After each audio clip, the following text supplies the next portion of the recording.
Good morning, everyone. Morning. Welcome to the committee of the whole meeting this morning. We got a packed house in here this morning. That's good to see. I appreciate that. And online too, if you're on virtual or whatever, we appreciate you joining in this morning meeting. We will have a public comment at the end of this meeting if anybody wants to address the board at that time. You can do that. And we got a lot of things to go over this morning, so we'll get right at it. And, I'll call the meeting to order and have a roll call by Madam Clerk. Thank you. Good morning, Commissioners. Good morning. Commissioner Young. Here. Commissioner Barba. Here. Commissioner Vaughn. Here. Commissioner Lutz. Here. And Commissioner Cook. Here. Thank you. You have the floor. You may proceed. Thank you for that. In the new business, there's a couple things I want to add to what we got going on this morning that came to my attention. We're going to go back under finance. And in between 4 and 5 under finance, we're going to add Mary Ann Eagle, the DHS. She wants to talk this morning, so we're going to put her between 4 and 5. Then after her, if it's pleasure of the board, Constable wants to address board on Parks and Rec. So we'll do that after Mary Ann Eagle, get under finance. Is the board okay? All right, we'll change that. I think that's what we got. And with that being said, we'll move on to the new business. Airport Authority Board update, Jim Testa. All right, good morning. Morning. Do Morning. I have 10 minutes, 12 minutes, 15 minutes, or? 2. Two. Better before. Okay, hopefully you all have a packet like this. And unlike most Mondays, I'm trying to bring good news. We do have one little problem, but we have a solution. We don't have any demands. And so without us jump into it. And so I gave the overview of 1 to 6 items, and I'll speak quickly. So number 1, page 2, just remind everyone that the Carroll Airport, or properly said Tuscola Area Airport, is a NPAIS airport. So it's one of about 3,000 airports recognized around the country. All the big ones are in this too, as part of the National Air Transportation System. So Carroll is on the map. And you know, we're larger than a Lapeer, an Ionia, or Leelanau as far as a tier rating from the MDOT Office of Aeronautics. We operate 2 runways, runway 1331, which is a grass strip, and we operate off runway R 624, which is our 4,300 long asphalt runway. Brief history of the airport. It started out as a grass strip in 1935. The village of Carroll ceded it over to the Tuscola Area Airport Authority. So it was ceded over. That's when the authority really started to become important. It's fully licensed for MDOT, Office of Aeronautics. Each state has its opportunity to manage its own airport system or have the FAA manage it. A few smaller states don't have the FAA. Michigan, through MDOT, the Office of Aeronautics, manages the airport. The airport authority was originally manned by 6 municipalities in the area. Due to the hard times, budget cuts were made back in 2007, and now it's manned by 3 municipalities. In 2010, this is where the county comes in, the airport ordinance was created, and this was in conjunction with with MDOT, so they were part of the process.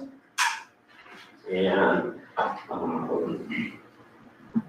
the airport is actually located in Indian Fields, on the edge of Indian Fields. Financial impact of authority. I just want to mention we have 2 here with me. We have Lynn Hayward and Joe Green. Joe Green, you no doubt know, he is the airport manager, and Lynn Hayward, she is the assistant manager. So on page 3, the financial impact of the community. The airport's one of the kind of unsung heroes in the community, and it has a 20-to-1 multiplier. I may bring this up more than once. It's one of these things that I did a double take on.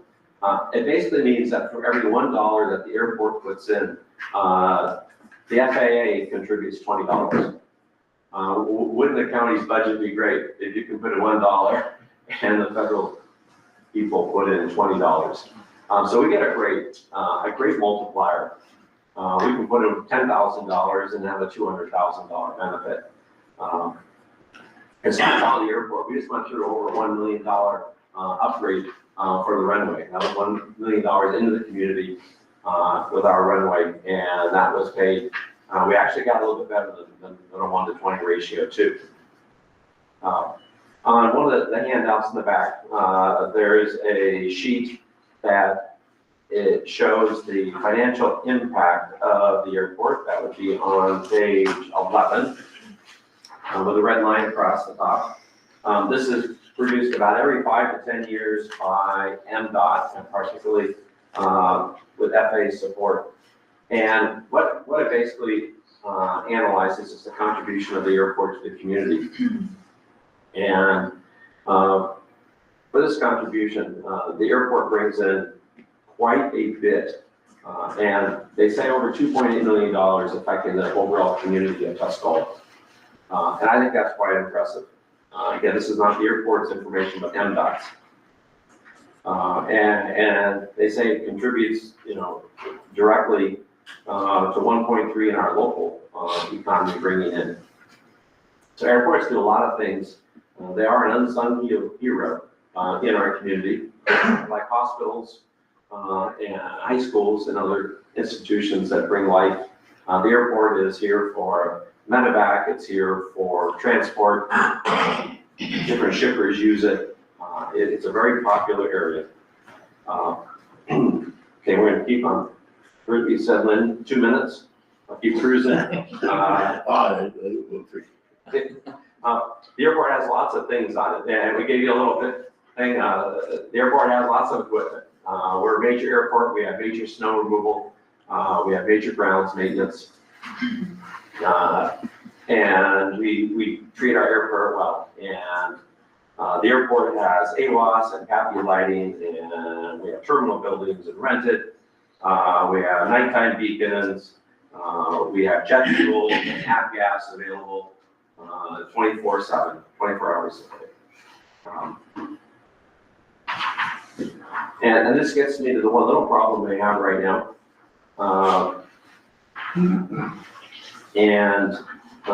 That problem is our airport zoning administrator, who's been Mike Yates for the last roughly 8 years, and he resigned.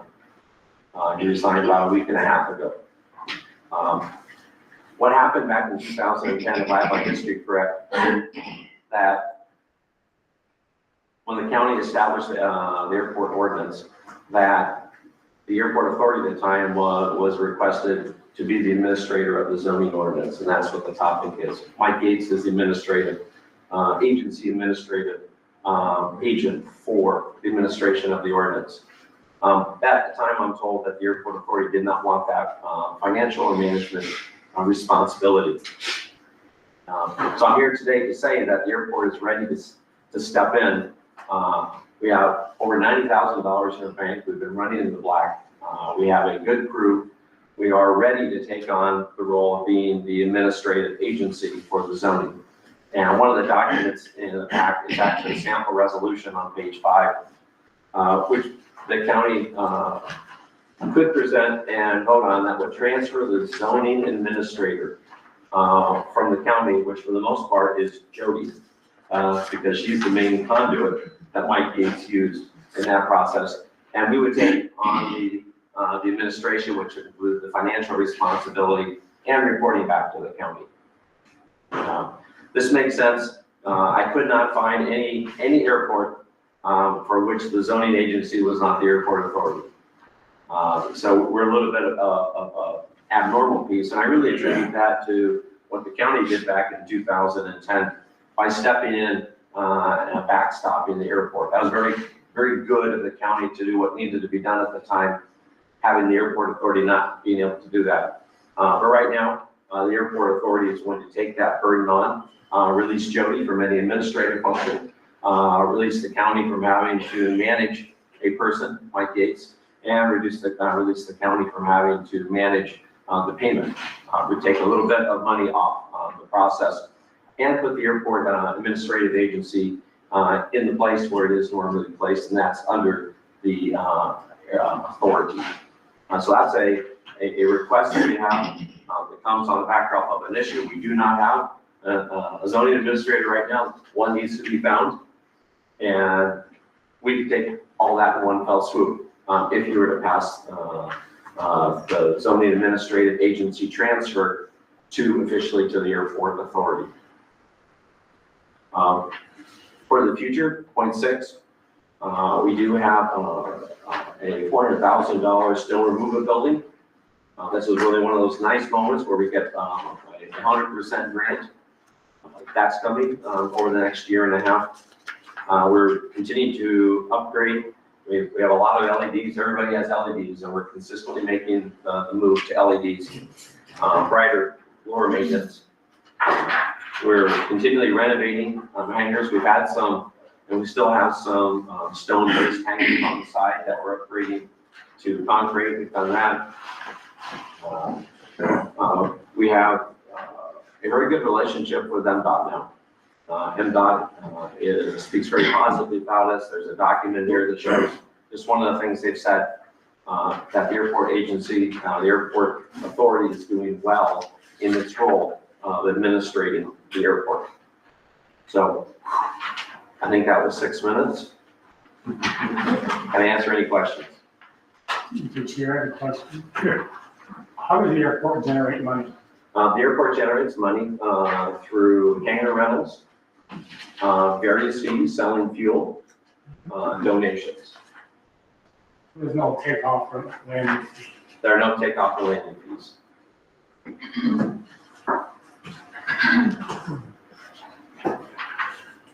It's interesting, you know, glad you brought this.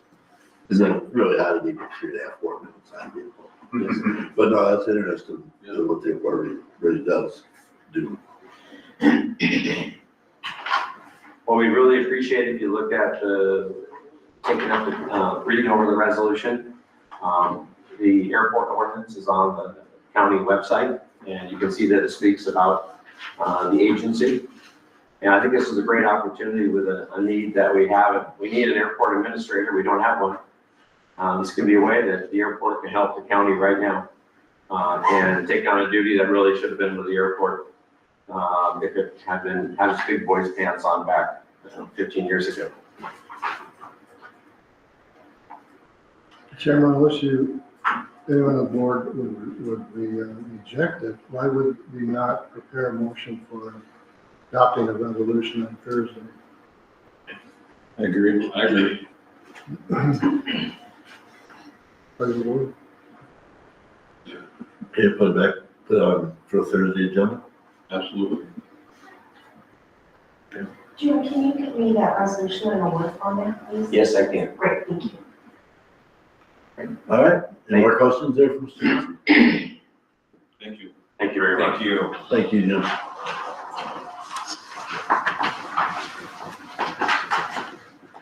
Number 2 under new business, court appointed attorney contract renewal for fiscal year 2025, Sheila Long.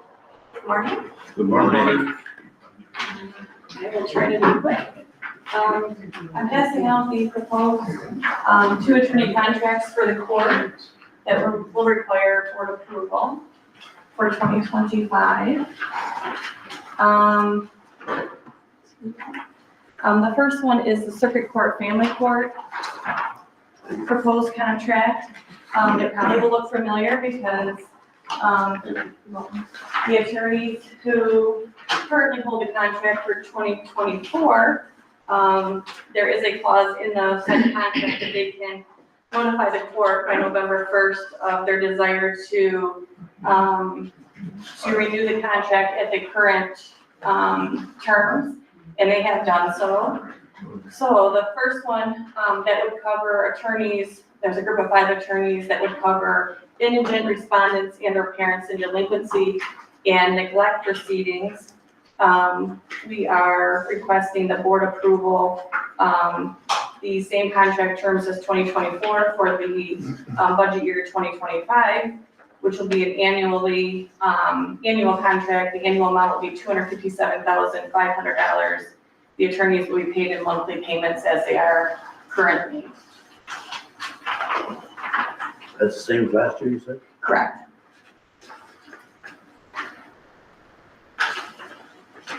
So if you have any questions on that one, I can answer those. Mr. Chair, I have a question. Yeah. Where's the 257,500 come from? Comes from the court budget. It gets appropriated by the general fund, the court budget, the unified court budget. And that's the same as it was last year. Correct, yeah.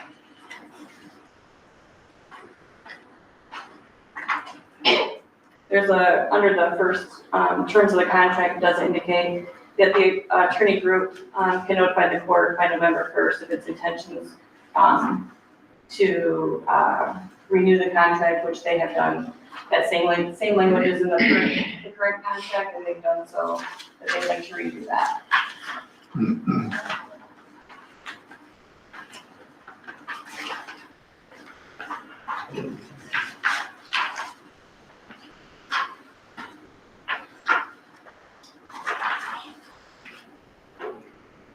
Any questions on the first one? And then the second contract is a proposed contract for representation for the alleged developmentally disabled individuals in Tuscola County through probate court. That contract also runs through the calendar year. This contract does not have the clause, so we did an RFP, listed that. We only had one attorney who responded to that, and that was Mr. Burgess, who has held the contract the last few years. And he, same thing, the amount of the contract would be the same in 2025 as it is in 2024. So that amount will not change either.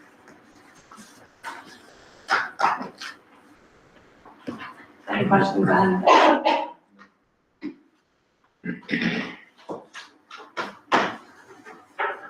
See this?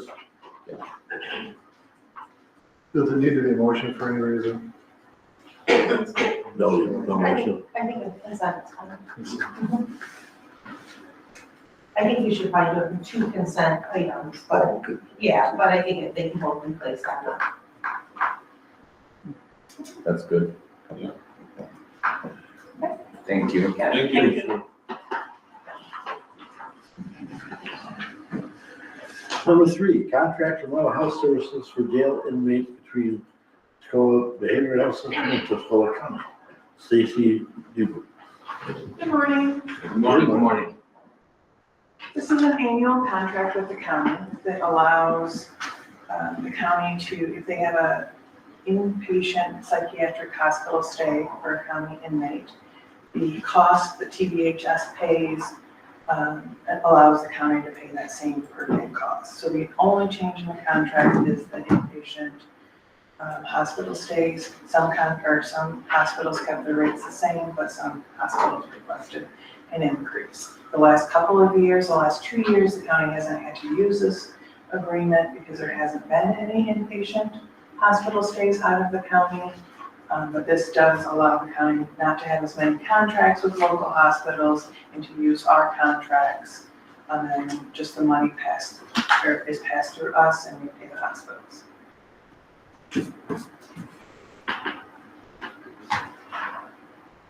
Any questions? Questions for Stacy? See that too? Yeah. Thank you very much. Thank you. Moving on to number 4, advanced satellite communications quote for PSB building doors and cameras, Ely. Good morning, thank you. This is our access control to be able to badge in and out of the doors in that building. This is also for the video camera surveillance. We went through and deleted quite a bit of video cameras that I had initially thought we put in, try to mitigate cost on this. This was not budgeted. We didn't know where or or how we were gonna accomplish this is our current key system is at capacity. So this is going to work with our existing keys. We won't have to have two separate ones. Yeah, that's where we're at with this, so. Looking for approval.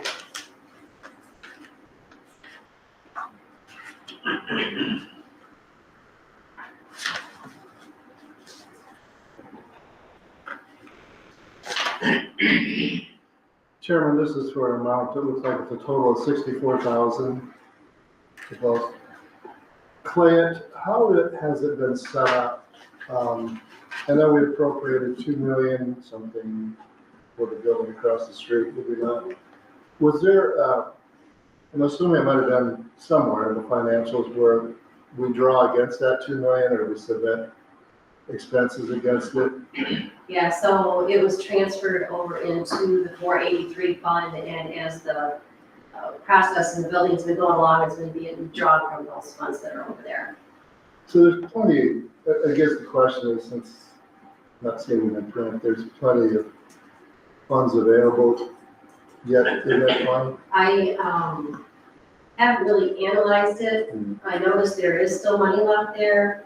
As of my last report, I can take a peek here. I just ran this the other day. Basically, the question is the funding there for, and maybe you already looked at it at the end, is the funding there that is appropriate to handle this? I have no vision or sight into the funding units, as of the last controller. And I don't know where, the actual structure building process is, what bills have been in, what money's sitting there, has it already been earmarked for something else that's in the middle? So I really, until I can do a deeper dive on that fund, I can tell you what's sitting there right now, but I can't tell you what bills are outstanding that apply to it. So that's why I'm uncomfortable telling you that a certain money is available. Where we're standing right now in that fund is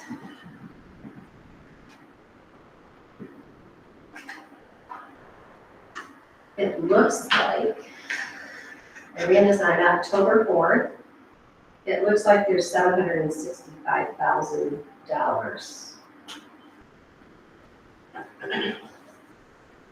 Is the remaining balance of the $2,038,191 that was started at the beginning of the year's budget. Yeah, Mike, are you up on like all the change orders that's been done, where we're at on what the estimate was and where we should be at now?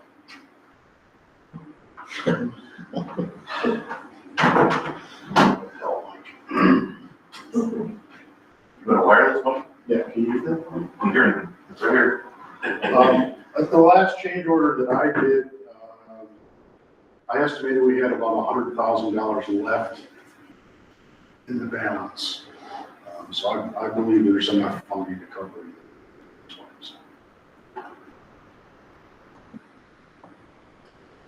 saying. Do you anticipate further expenses? I do know there's one more change order coming that deals with the server room for IT. We had to change the fire suppression system in there. But I still believe that there'll be enough, there's enough funding that we won't have to come back to the board to ask for additional funds. I believe we're at the point now that the change orders probably be, I'll have one more and I don't expect it to be any more. We're on the downhill slide of this project now, so. Okay. Thank you, the board. Thank you.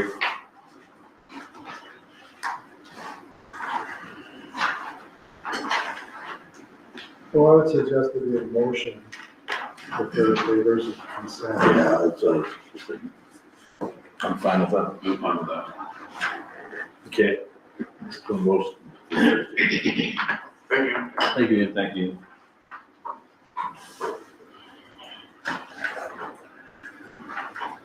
Not seeing anything on their old business. We'll move right into finance and technology, and we'll turn it over to Commissioner Young. Thank you. Number one is the management into defense council fiscal year. I'm going to turn it over to our Lieutenant Chief Collins. I think Jeff Stewart's here. I am. I'm sorry, I didn't hear. Yeah, for number one, Jeff Stewart's here. Members of the board, good morning. Morning. We have a fiscal year 2025 budget that has been prepared and approved by the State of Michigan LIDC Council on Lansing. They should be sending us a contract in a very short time, probably within the next week to 10 days, which I would request approval from the board, or we can put it on the consent calendar at that point in time. But it will require Chairman Vaughn to sign on to that particular agreement. The local share that the county is going to foot hasn't changed since the last budget. It will be a total of $255,944.70.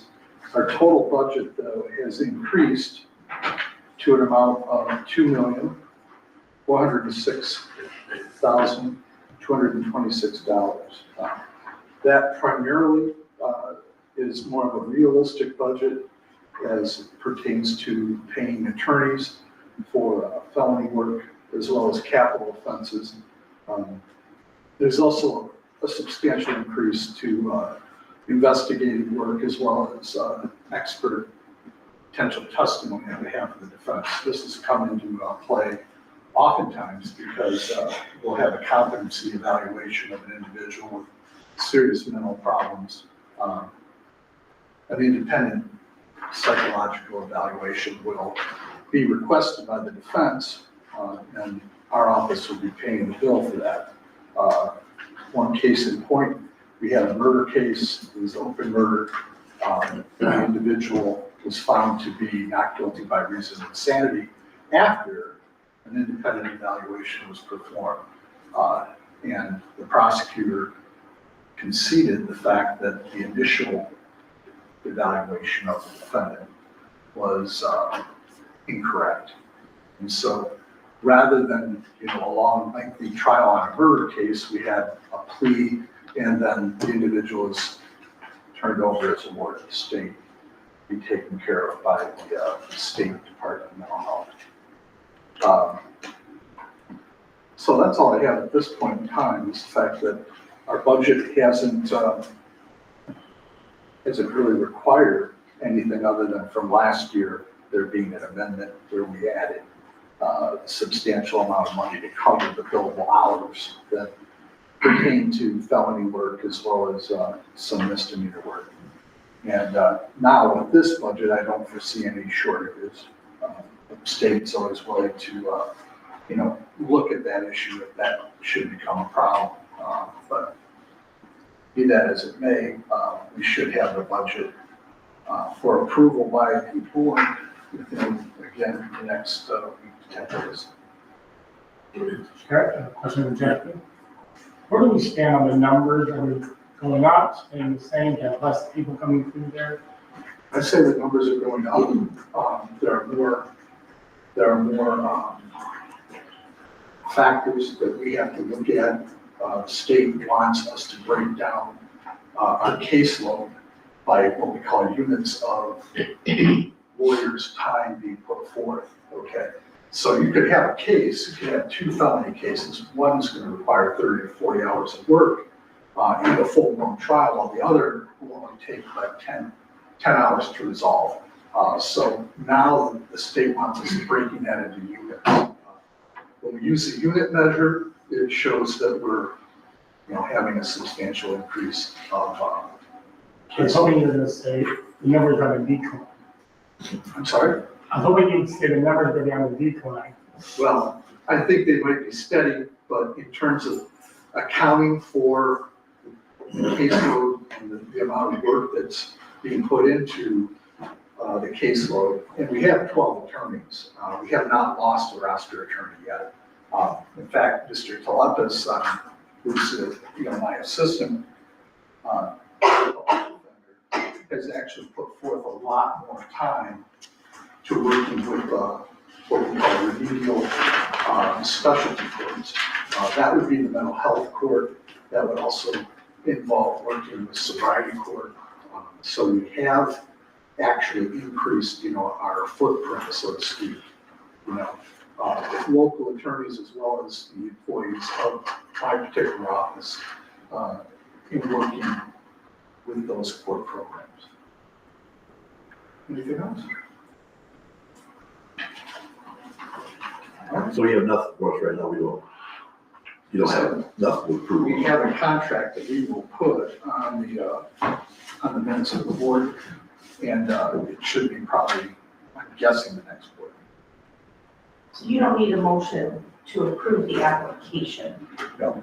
You'll be bringing forth the contract, and that's when we'll do the motion, just for clarity.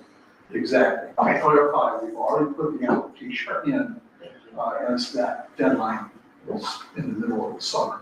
And the budget itself will have each and every element of what our office will be paying for in terms of legal representation for the indigent, as well as for the special courts. Okay, I was not clear on that either, Chairman, so thank you. Okay, Thank you. It's true. Thank you. that's it. All right. Excellent. Number 2 is the 2025 agreement for extended services between Tuscola County and Eastern University. Kelly Kruger, District 10 Director, Commissioner. Good morning. Good Morning. So I just have the renewal for FY25 for our memorandum of agreement here. Nothing has changed from prior years. We're just asking for a 3% increase, keep up with all of the cost of living. So this primarily includes our support staff in our office, our 4-H program coordinator, and some operating expenses. Any questions? Did you chair the question? You're the chairman. What kind of a balance do we have in our village for your commission? Yeah, maybe Clay, if you have the figure in front of you. So in 24, we had a carryover projected of 138,635. We do split, when you look at that millage, you gotta keep in mind, we got the Human Development Commission portion, we got the there's an indirect cost portion, which is very small. The health department, you've got your senior services in there, so you do split the money between flu shots, vaccinations, dances, and then of course with HDC with the programs that are going on over there as well. I could give you the dollar amount, at least for 24, and how that money is split. So the amended budget 24 for HTC was 825,000 through 19. The health department received, or anticipated to receive on budget wise at least 26,995. And then the senior citizen other, which pays for your dues and the support members, the balls and the dances is at 12,940. And then your indirect cost runs about 5,400. So there's multiple programs, and I don't know, I didn't look to see what the agreement is, how that compares to what other requests are coming in yet. We're still compiling the 25 budget requests. I think we do have a 25 number. What we anticipate to get for taxes in that fund, it did, I believe, increase slightly. I'm sorry, I don't have that in front of me. Okay. But we'll be ready to present that pretty soon. Do we have enough money to cover that 2%? Yeah, there's, 3%. 3%. 3? yeah, we have, Give you Was that? I just gave you. Yeah, there's a pretty decent fund balance in our village, which we are still, as I shared probably a couple months ago when I was here last, we're exploring some different options for additional personnel. So it probably wouldn't be able to cover an entire FTE, but I've been having conversations with our Agriculture and Agribusiness Institute directors on, if we could go in and split a cost for an educator position. So if you're hearing anything from your constituents on what the needs are, we're certainly open to those suggestions. So, but yes, there is plenty in there for a 3% increase. Chairman. On page 3 or 5 on this contract, it has, that this contract be delivered to Neil Hammerbacher. We probably should change that before we get to sign them. Do you want me to put that on? Madam Clerk? That's good. Sure. Yeah. Okay. Thank you. Yeah, thanks for catching it.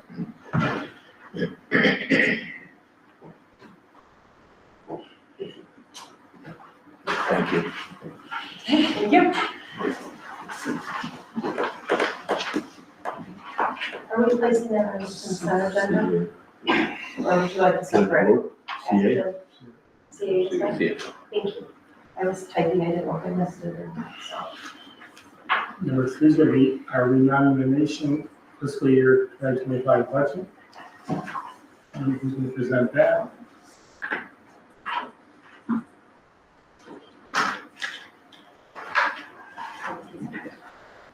That's supposed to be for Mike Gates, but he's. Okay. So we'll move on. Was he planning to come, do you know, Leanne? I don't know. Did you talk to him He or? was supposed to be here, but, Because we didn't put his name on the agenda. that's right, I didn't know if he was. Sure, so, okay. So should we try and contact him and place that on Thursday's agenda possibly? Yeah. Okay, great, thank you. Number 4 is Economic Development Commission, EDC fiscal year 2025 budget. Trevor Key is our EDC director. Hey, good morning, commissioners. You have in front of you a request and a narrative as it relates to a budgetary increase that would represent $41,000 over previous year's budget, including opportunities to address what I've identified in the last 4 months and 20 days as challenges within the Economic Development Corporation, opportunity to position the organization and the community for long-term sustainability. So you'll see point 1 and point 2, personnel capacity. The EDC is currently operating with 1.5 employees, down from what was once 4 employees. This reduced staffing levels created constraints on the organization. And it's also created constraints on the organization's ability to be able to meet core goals, support community-wide initiatives, and deliver services effectively, which is something that we're highly focused on within the EDC. A portion of the requested increase could be allocated to hire a key employee that would be dedicated to building both personnel and programmatic capacity. The second intended use of the funds, if the commission determines that full personnel funding is not immediately feasible as it relates to budget constraints, could also be allocated towards consulting services, specifically focusing on strategic planning, evaluating the feasibility of long-term goals in the newly created strategic action plan that would prepare for a capital campaign launch. We have most recently entered into somewhat of a soft launch of a letter writing campaign between public and private sector organizations, trying to secure interest and finances into the EDC. That effort is ongoing. But what the impact of a strategic consultant would ensure is that the EDC's efforts are rooted in a solid plan, one based off of nationwide best practice. It would focus on sustainable financial and programmatic support of the community, and it would enhance the long-term financial viability of the organization. With those things being said, I'd like to just, if I could, take a moment to talk about some of our accomplishments to date. We hosted more than 100 of our neighbors and friends and citizens in a public input session regarding the future of the Carroll Dam, which I know is incredibly important to this commission, as well as to our community. That was in August. To help secure input that will pave the way for a plan and engineering report on the dam. This is ongoing. There'll be another public input session forthcoming in November. Through the Economic Development Region 6 partnership, we've secured $215,381 for property and site readiness activities for the purposes of creating a countywide inventory of ready sites that will provide as a key tool to position us to compete and win projects that will secure long-term economic opportunity for the community. We secured $30,000 rather for Tuscola County small businesses through partnership with the East Michigan Small Business Network. We've met with numerous local officials throughout the county to identify needs as well as to offer support. We've also met with some of our largest companies in Tuscola, offering them resources and speaking to the vision of the EDC. Internally, we've created and updated SOPs to be a best practice economic development organization, focusing on streamlining those approaches and providing high-value services. And administrative oversight, reporting, and communication continue on two really well-documented grants and programs that we've been a part of. The first is through the Environment, Great Lakes, and Energy, or the EAGLE grant, for remediation, environmental remediation of the former Nestle building in Cass City, and the $600,000 Environmental Protection Agency My Green Thumb initiative, which is a brownfield site assessment grant program that offers phase 1 and phase 2 environmental studies to be completed on some of our more tricky properties, if you will, potentially contaminated properties.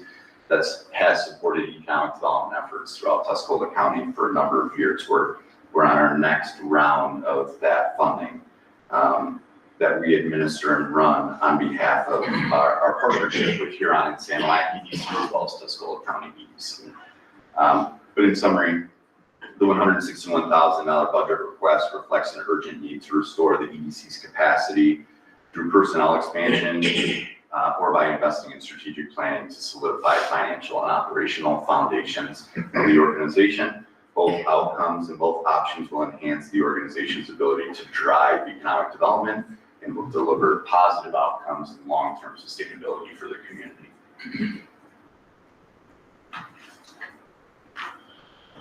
Chairman, I have a question. Yes.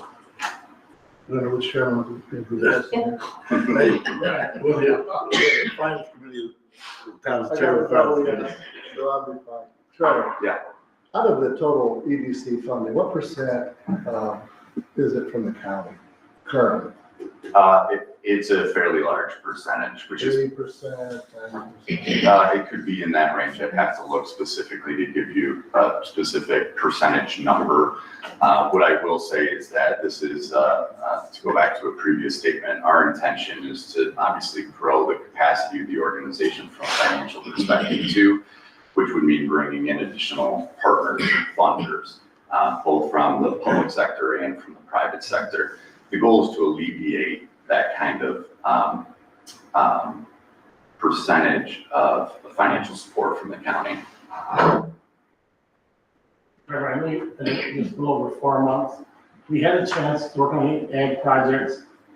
Yeah, we're working with projects currently. We have a pipeline of projects that are, I would say, warm to hot as far as leads are concerned. We're working closely with the Michigan Department of Agriculture and Rural Development, specifically on one project that I'm thinking of that would offer support to close the gap in a financial need that the company needs to be able to do that expansion. So we're actively working through projects like that, that are specific to agriculture, but at the same time too, identifying an inventory of properties, that are currently or future land use zoned, industrial or commercial, in which we can then go and seek additional investment from either companies that are already in Tuscola, that are looking to expand and can't physically expand in the location that they're in, or to attract new investment from all different sectors. So does your office doing small business counseling? Yes, we're doing we also partner with the Small Business Development Center. But we do some small business counseling we've had, let's say, dozens of entrepreneurs or maybe even would-be entrepreneurs that have reached out to our organization, and I've sat down and had one-on-one meetings with them and talking about kind of proactive steps to making their dreams a reality, if you will. Oftentimes bringing in resource partners or providing them with resources that they can use on their own to help them grow into a brick and mortar, which is always the goal. Because when people think of EDC, they think of manufacturing, creating jobs, you're doing a lot more than that. It exponentially more than that, yes, Commissioner Young. Chairman Wong. I know in my area, we're working with agricultural, PTE, phase 1, phase 2. He's been busy in my area. Hopefully in everyone's area. Yeah, I can just speak for my area. Thank you. Any more questions for Trevor? Jim, they do have a question. Perhaps for you, Finance Chair, let's start with you. Where would the extra 41,000 come from, and would it be able to, where the fund it comes from, would it be able to support a legacy cost in the future? But I do not know at this time. Yeah, you have thoughts, Claire? Yes. I'm talking to the buffer here, too. So, any increased costs, this is general fund, and it's appropriation out of the general fund. So any department requests that come in, any additional appropriation requests that come in, is gonna come from your base pot of money that you have. So, you may have to make decisions on where you're gonna throw that money at in the general fund. And since we really kind of don't know, we haven't gotten all the department budgets back yet. But I have to say that departments are coming in and they're not asking for the moon. They're pretty much baseline budgets, other than we know that our health insurance costs will go up. We will talk about that later today too. So general fund's gonna experience some increased costs in just benefits for employees. Yep. So I can't tell you right now what your bottom line is, or we can, work the number in. You can later on decide where you're gonna reduce or increase. But that's where it comes from. It comes from the general fund pot of money. And that's kind of, Jared, that's kind of what I was, because it's a little too early for us to, like that we need to get more back into the numbers where we're at. So, I mean, we're glad you came and made your request. We know where you're at, what you're looking for. I think it's a little too early for us as a board. You have to, look into things. Yeah, completely understandable. We just wanted to be, maybe not first, but near the top of the list as far as getting in the queue and being in line. You're on the agenda. Is that covered? Yes, thank you. Okay, I'm just gonna jump real quick. I didn't know Debbie Paul, the Cassidy Village Manager, was gonna be here. I wanted to talk about the wastewater treatment plant. This board put some ARPA money into it. I wanted to give us an update where they stand with that. Right, Debbie. Thank you, Commissioner Young. It's a pleasure to be here. Debbie Powell, Village Manager, Village of Cass City. And I would like to again thank this commission because they have allocated ARPA funds to our wastewater treatment plant project in the amount of $250,000. And those ARPA funds have been expended on pre-engineering costs for our new plant. What the status is that we have the engineering designs done, but we've been held up with getting our permit from Eagle. And we don't want to submit the plans and go out for bid right now until we know that there's no changes or any tweaks that they might have, because then we'd be doing change orders and such.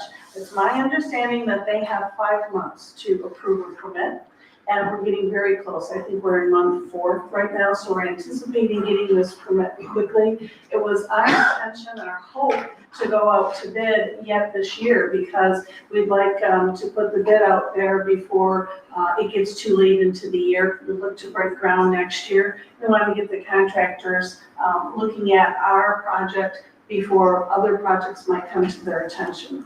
And so that's where we're at right now. We're in a holding pattern, waiting for our Eagle permit. The engineering is done. We look to break ground next year. We'll be going out, we're fortunate to get a USDA rural development grant and funding that will pay for the majority of the project.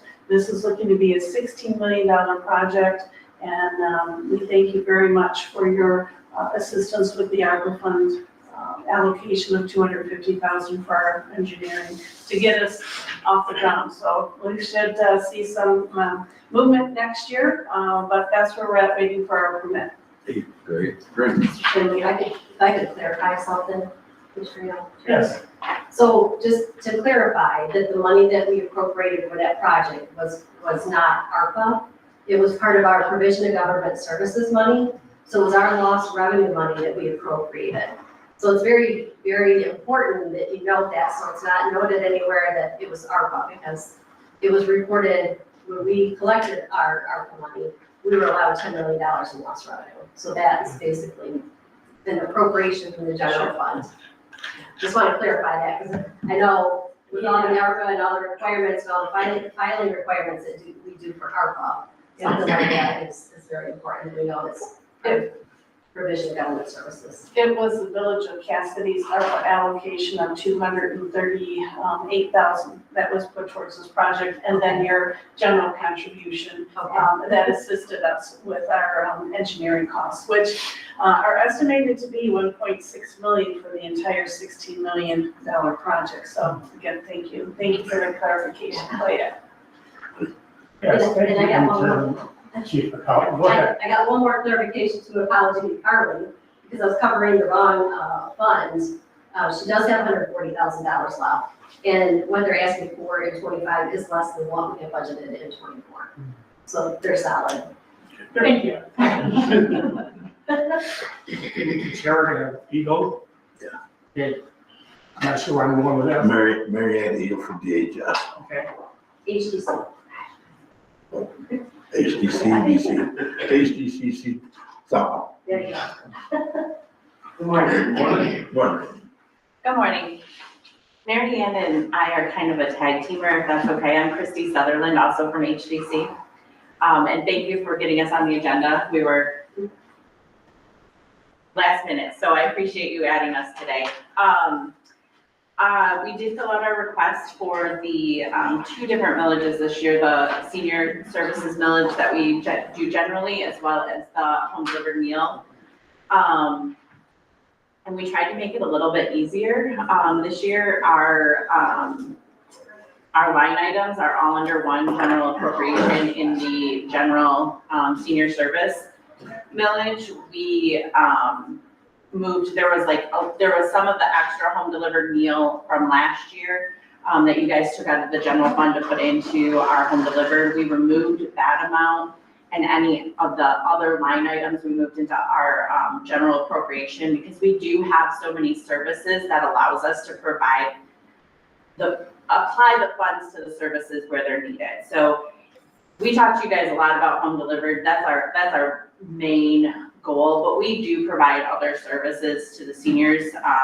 Senior transportation, for one, where we try to get people door to door through volunteers, driving to Ann Arbor, Saginaw. We have our caregiver support and education, kinship program as well. We have our outreach, senior center activities, and our congregate. So that's where that base fund, as well, some of that base is also gonna be applied to home delivered as well.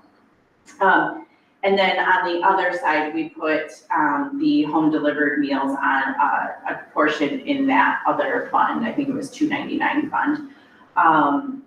Just a little bit of information on that, we took the amount that was anticipated for that millage and removed like an administrative cost, and asked for that. It's more than what we're used to, but that's because we're serving more. I've told you this over and over, that we are serving more and more people.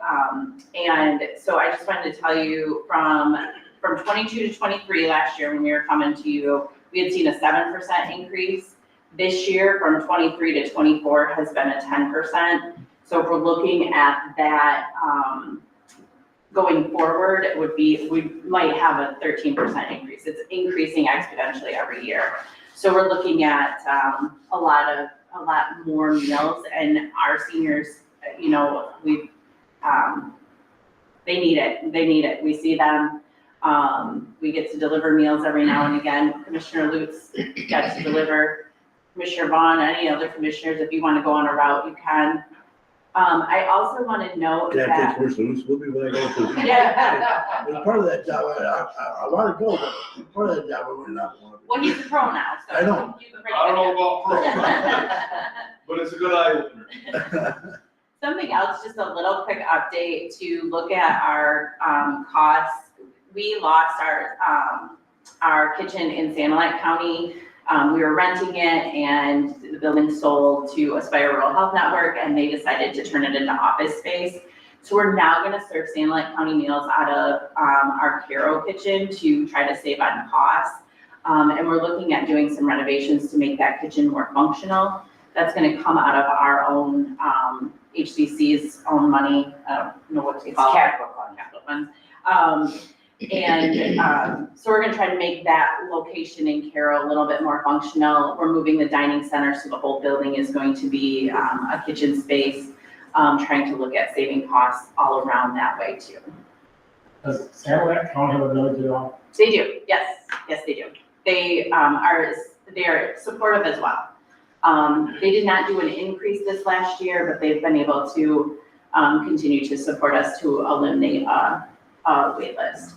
We, Mary Ann, well, right now my staff have been really good with labeling everything. And then Mary Ann and staff, we're gonna make sure that we keep everything separate. So Sanilac County is entirely Sanilac, Tuscola is entirely Tuscola. But as you can imagine, being the provider for both, it helps to be able to have one full-time staff instead of two part-time staff coming out of different budgets, and they split their time up between the counties. So it makes sense to be able to use the staffing wise helps to be able to split time between two different counties, but we definitely make sure that we are keeping everything fair. Mr. Chairman, can you also tell them about, we're going to move the dining center for right now, or the main office? Yep. So our, because we're serving out of the Caro office, we're temporarily, Caro Dining Center is temporarily closed this month, but beginning next month in November, it's gonna be at the main office building. And then hopefully we can find a regular permanent location for it, so they have their own space. We've been looking at different places within town. And you know, sometimes a fresh look brings about new people too. So temporarily, we did have to displace the Caro Dining Center, but it will be back at our main office for a while. You mentioned Sanilac County. Huron County, good question. You may have seen in the news, Huron County is not supportive of our services. And they had significantly reduced our millage to not afford us to be able to provide services. And so we did give them a notice to quit. And so we provided the notice to quit to the county as well as to Region 7. Region 7, our contract goes through the end of October. So after October, we will no longer be providing senior services in Huron County. They've already said that they have another provider ready to go. So we wish them well, but unfortunately they continued to cut, and we couldn't operate any longer. how are their numbers compared to just below meals? About half. Any other questions? Okay, Thank you. Thank you. Thank you very that much. took care of 4 and 5. We got Mike Transmith yet for Parks and Rec. Okay,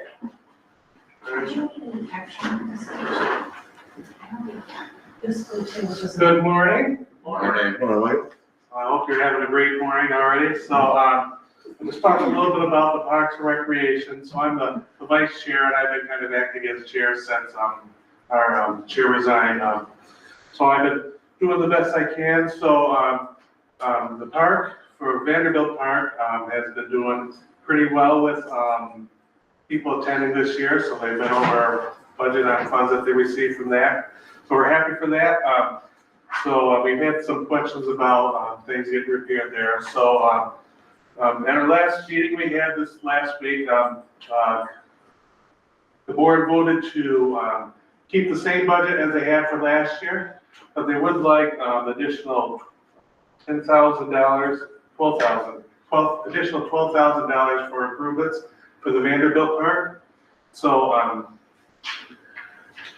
so that's what the board requested for that, so that we can make sure that there are improvements there. They talked about a couple, I think, flats that need to be restored because they can't be used. There's been talk about getting some new equipment there. So I'd like to keep that park going. Now, I think just kind of also thinking that a big part of the book, I think just about all the budget for the Parks and Recreation is regarding the Vanderbilt Park now, with funds in and funds out for like cutting trees and for being the park worker and for that. But there's been some things going on, like we're talking about the Carroll dam replacement for that. And there's been possible suggestions for getting some recreation in the area or something that they're going to do a whole big plan for that. There's also at least some parcels that are off on the river by the prison. So there's a lot of discussion that we could potentially have. I think there's lots of opportunities for the Parks and Recreation.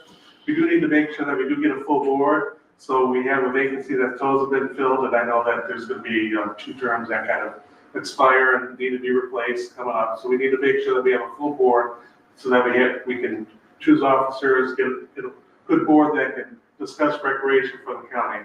So I hope we can get that accomplished as well. Is there any other questions that you would have for me?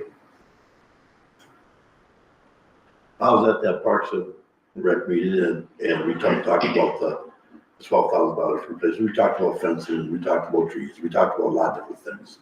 I know that right now, they do have that in their fund balance, I think, available to use.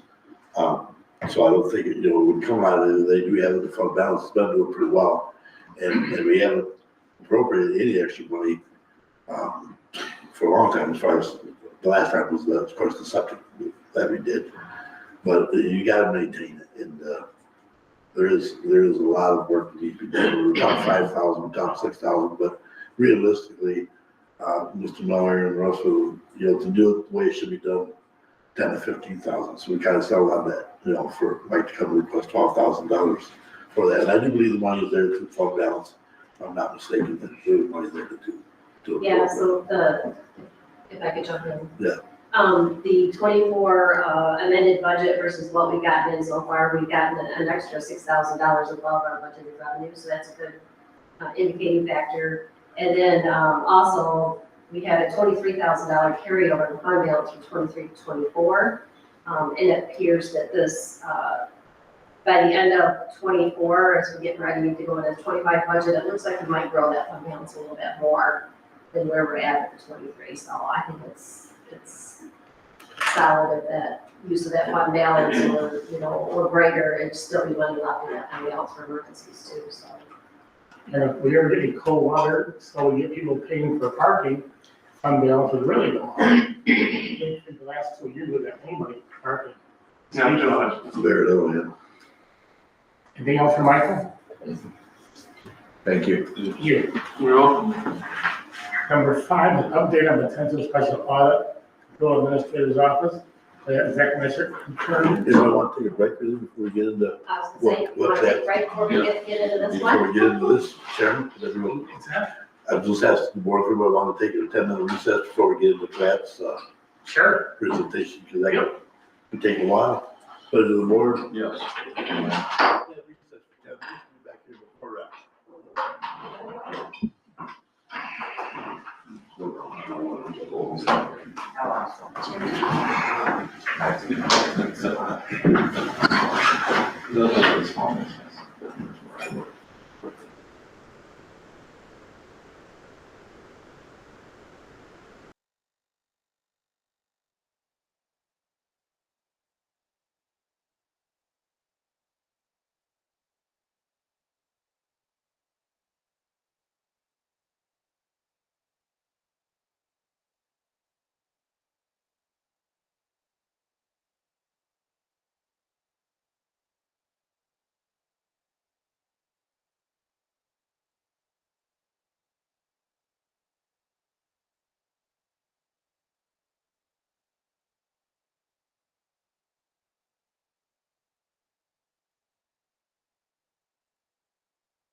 back, everybody. This is the whole meeting. I'll turn it back over again to Commissioner Young. Number 5, the update on potential special audit controller administrator's office with executive or interim chief accountant. Information, I know you guys discussed and we wanted to get a special audit done. I did reach out to Anderson, Kentucky. Their clients are keeping them busy 100%. There's just no way they have time for it. She did mention a name of another firm, and hopefully I don't mess this up when I pronounce the name. Manor Castirison. They also did Sanilac County's audit. They currently do medical care facility audit, and they also audit the road commission in Sanilac County. So I kind of put a call in them to get an idea on what kind of audit, what kind of scope, what do we have to prepare if the commissioners want to proceed with one. And time is of the essence, so you don't have time to do bids, so I'm kind of just calling to kind of get an idea of the cost. The cost for, first of all, we have to come up with a scope.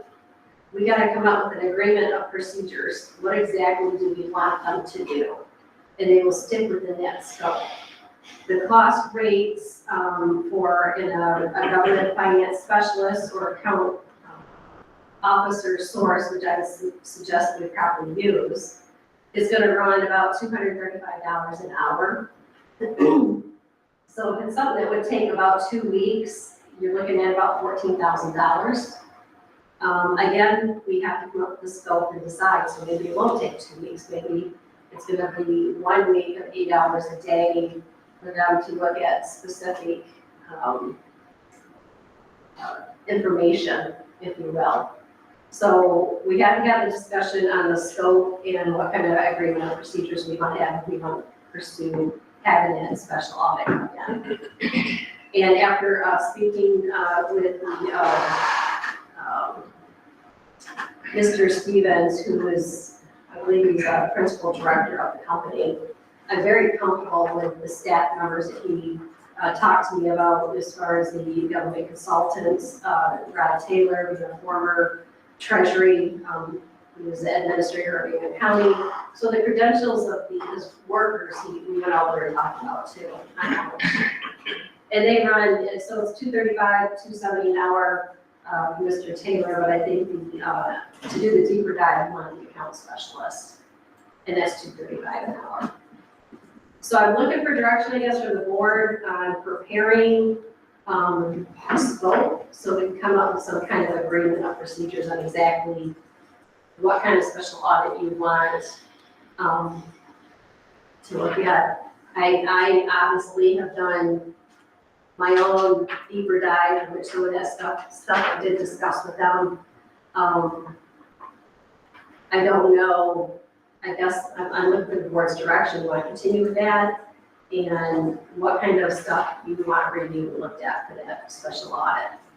Obviously, our current auditors can't do that because they will be auditing our audit, our regular audits, so you don't want them diving in on one and doing the other.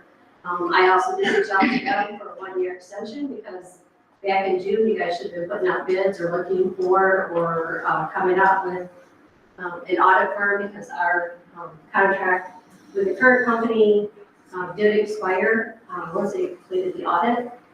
They are interested in doing a 1-year extension, but I haven't heard, as of this morning, I still haven't heard anything back from them. As far as having a 1-year extension agreement or something for you, at least so we can get through this little hump that we're going over right now. So what's the pleasure of the board? Claire, what do you suggest for a scope? I was trying to think about it in my own head as far as, I don't think on the administration end, you don't have anything to worry about. So I would think the deeper dive is going to be more on the financial end. Our BSNA system, and this audit firm does work with BSNA systems, which is our accounting system, does have a way of tracking anything anybody does in the system. So I might suggest that we just run a report on anything that was posted or approved and have that stuff reviewed. A lot of that stuff today, I did review it and I'm making suggestions on fixing some of it or reviewing it and get some of it reversed. But there might be other items. I have 3 journal entry items that I'm in question and I really need, another expert to look at it. So there's a few things, so the scope could be as small as narrowing that list down and having a further investigation of those particular items. And then also I would suggest then, if we're gonna have it done, to include any of the things that I did to correct things, part of that audit to review. It'd be safe to, to cover all the aspects of me making the corrections, if you approve any of them, to move forward, that be included in the scope audit as well. Then they get that information of, this was done to correct it, are we on track? Or would they suggest, there's something else that needs to get done? Mr. Chair, I support Glad's suggestion of focusing the scope on the transactions that you're identifying, just to get a clean slate there, because the first realm of discovery would be when you came back, if you saw anything that was out of line other than the changes that you recommended. But I would certainly suggest that be the scope. On another subject that we just mentioned, in terms of Gambridge, I'm having reservations even at this point of considering them for 2024.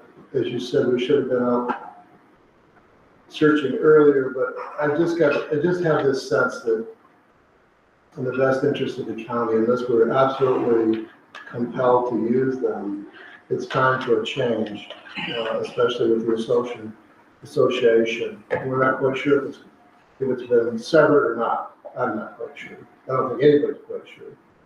So with that said, In our time frame, do we have time to find another auditor? Well, I know this firm that Claire's talking to would be interested in putting a bid for us, I think it's a good idea too. It just started, and I felt the same way. That's why it was the first talk. I thought we still had time to go through the reach, but, but you kind of thought, man, you might not have the time. I concur with Commissioner Barlow on what he's saying. As far as I think it's time for the county to get things later to go forward. Do you think we have time to do some, because it's funny that they have. You don't have time for the whole bidding process. But, Time is of the essence right now, you're gonna have to. But it's weird that they haven't answered you on that request, because you sent that request out to them for a while. Yeah, well, it's been about a week. I did communicate with Mr. Berlin as well. He didn't indicate that he would not be interested. So, he said he would get me something. So I just sent out another reminder near the end of the week, and I didn't get a response at all. I could try to call again, or I could have reached out to Amanda Casteres, got asked them, but I think it's silent, and see if they would be interested in doing a 1 year. So is it fair to say that maybe we can wait the bidding process for this project and look, you know what I'm saying? Because like a place that we don't have enough time to go out and do the bidding process to wait. Our policy says that you need to do it, just something where we can waive that bidding process and just put it through another, so we can't get somebody.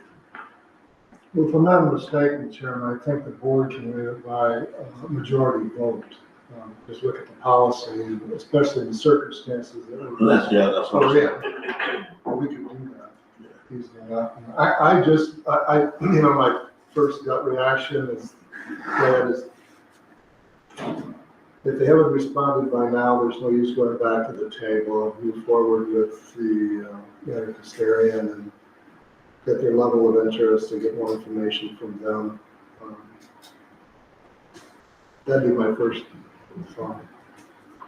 Now, just a word of what I discovered as I'm talking, that I did talk to the St. Lat County administrator, and he was very pleased with them. When they went out to bid, they didn't get the lowest bid. So they're not the cheapest in the game, but they are the best. So there might be a difference, a little bit of difference in cost versus when you do a bidding process. So that's, in the future, when you're getting ready to do that, keep that in mind, that maybe the lowest bid always isn't the best, but to do a little bit more research in the background on the company and the history of the company, that sometimes you may have to not go with the lowest bidder.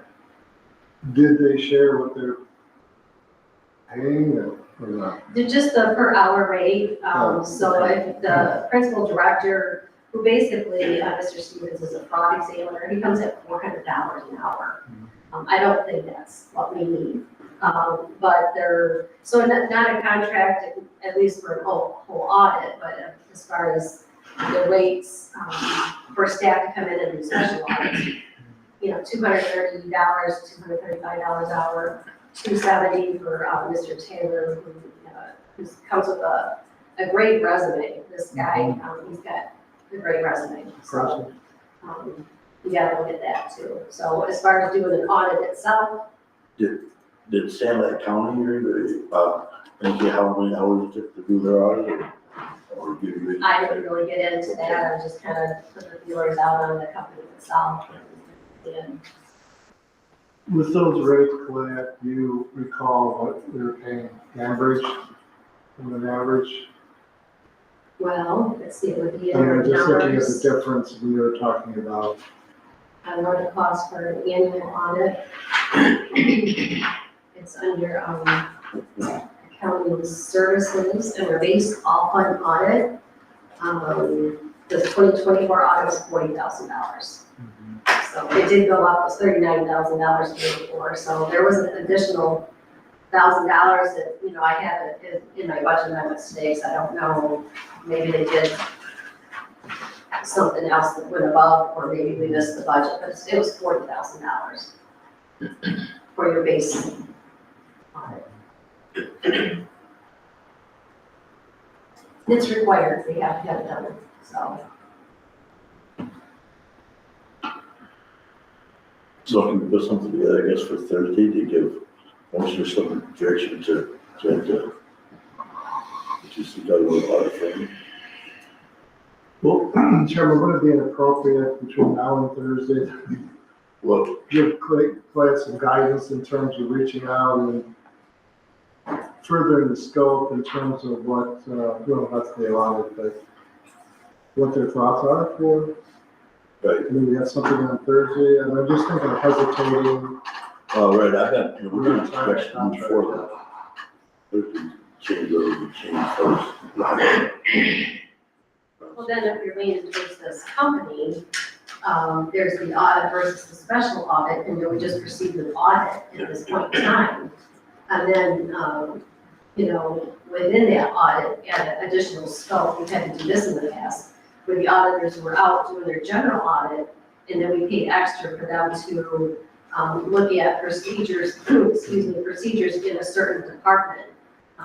Concerns with, what comes to my mind is concerns with the receiving process in the department. And so you pay a little extra on the side when you're in auditing, you'll look a little bit deeper than the general audit that we do. So that could be an option. We could combine it.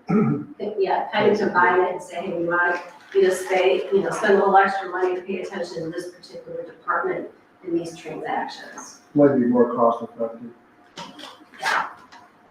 And definitely go over the things that you said we need to go over, the things, the changes were made.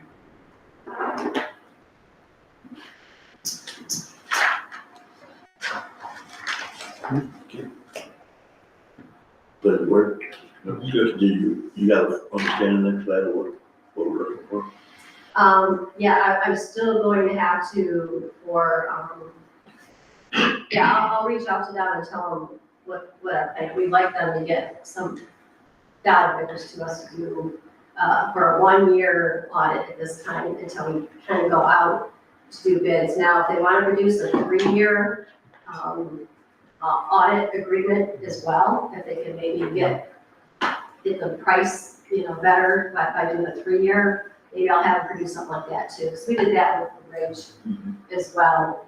When we did an extension without going out to bid, we did a 3-year extension. That was gonna get us through at least the time that I retired and the new controller administrator came in. And at that point in time, this year should have been a time to get another 3-year contract in play. So I will maybe have him give us multiple numbers and then let him know, normally when you have an audit done, it's the general scope of what they do in their audit. And that's something that they can give to us versus us trying to write out exactly what the scope we want.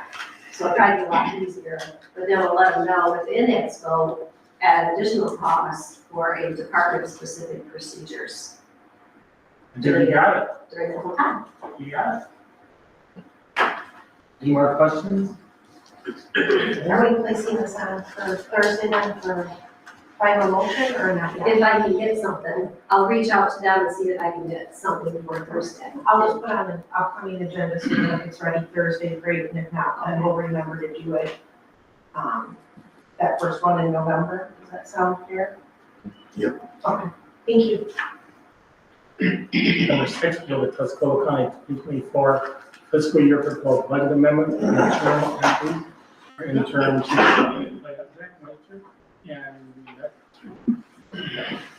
So, you all have all the details. I did include it into the packet as well. So obviously the public can have it, review it, and look at it.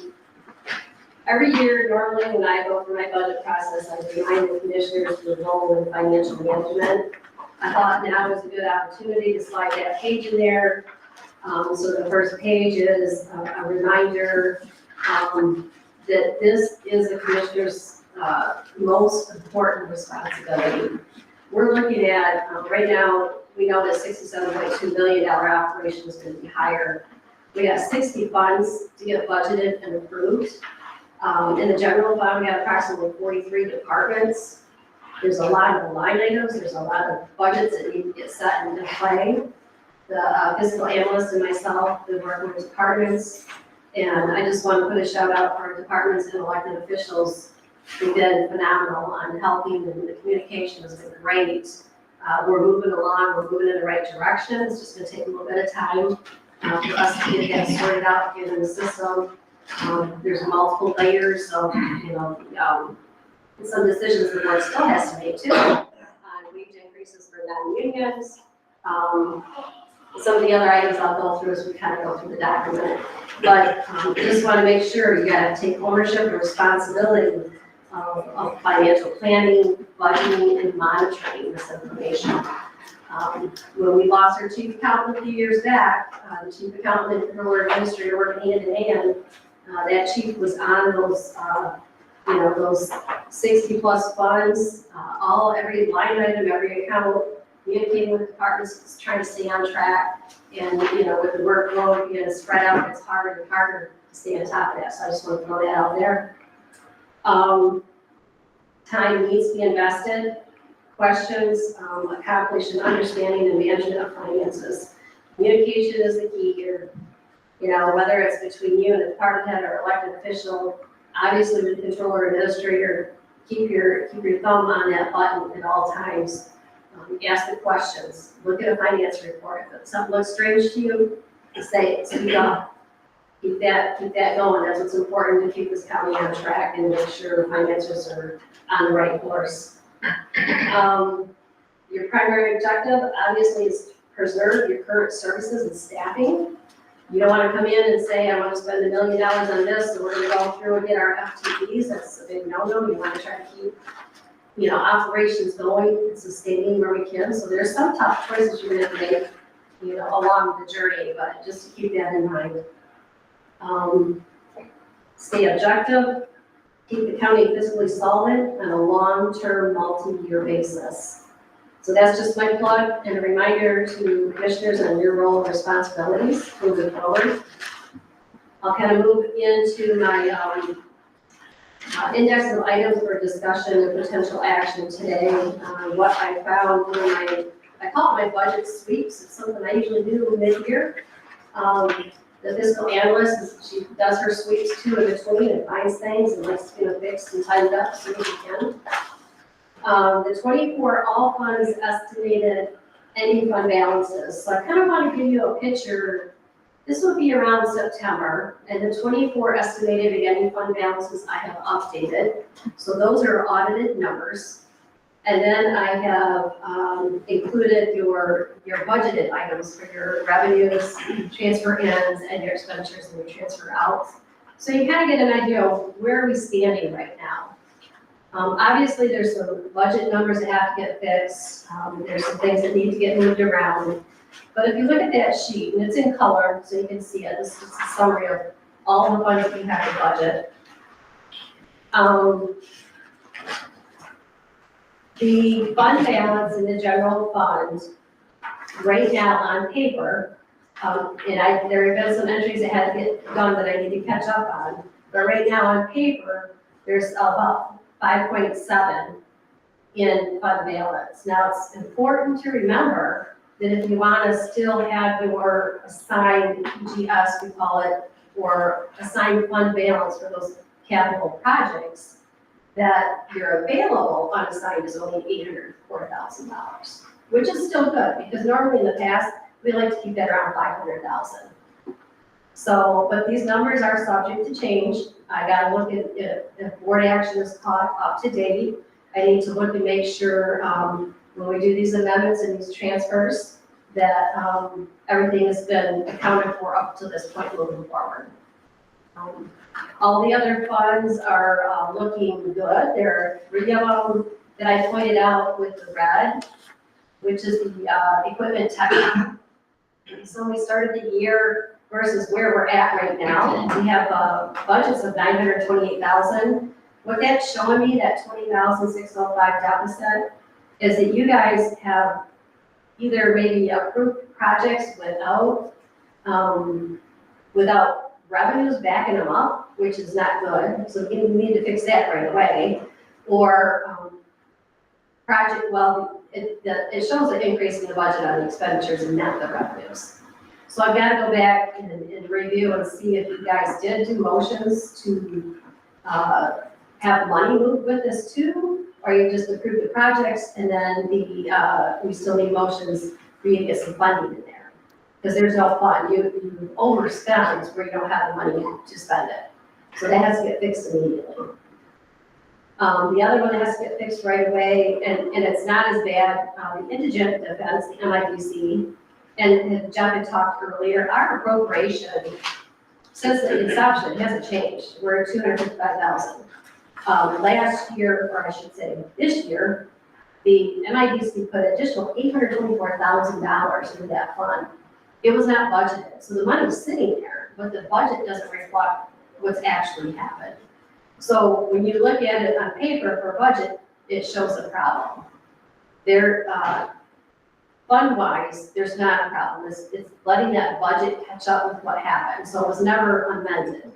So we need to shore up those budgets to actual to get you back on track. And I don't know why it wasn't amended. I seen, where it came in and you knew the money was coming in. It was additional money for the council. Needless to say, the money's there. So I'll call them budget to actuals. A lot of these is what we're doing, is cleaning up what's happened versus what should have been budgeted in anticipation of what happened. The next one is the child care probate juvenile fund. So I sat down with the court administrator to all looked at this. Again, it is a budget issue that we need to correct. So in other words, in the child care fund, you don't know when a kid's going to get placement for institutional care. A lot of times I know they would have problems with having placements in the state of Michigan, so they've actually had outside state placements. So you got a budget for that, you never know what's gonna get. Well, the budgets are, the actual are a lot less than the budget, so we're gonna shore up them. And I did run it by the courts, and we're all in agreement on what that amendment looks like to get that back on track. So there's plenty of money, it's just, again, it's a budget action, so that's the good news. You don't have, you're not looking at having to do any additional appropriations, that just the budget itself is in a picture for finance.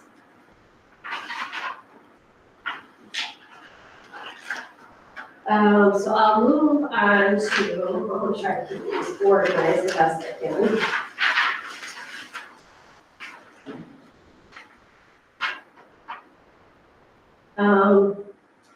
I'm gonna move on to, so that was attachment A. Attachment B, general fund current tax. And gentlemen, this was a big one. When I seen this, I'm sorry. But anyways, your current tax is stating on paper that you have $14,163,525. What happened here? And it's not unusual. Very few counties do full accrual accounting. And I even talked to the auditors about this one as well, is Tuscola County as well as probably 89%, 99% of counties do modified accrual accounting. What that means is we take in the receivables as they come in, the receipts are coming in on the current tax. As of December 31st, whatever hasn't been taken in, then we do the 60-day rule. In other words, the money keeps coming in, we accrue it back, and it's hitting your December. By December 31st, we're short up on our taxes. What happened here was there was an entry made that posted all the anticipated tax you were going to get for the year, based on the assumptions that we do our budgets on.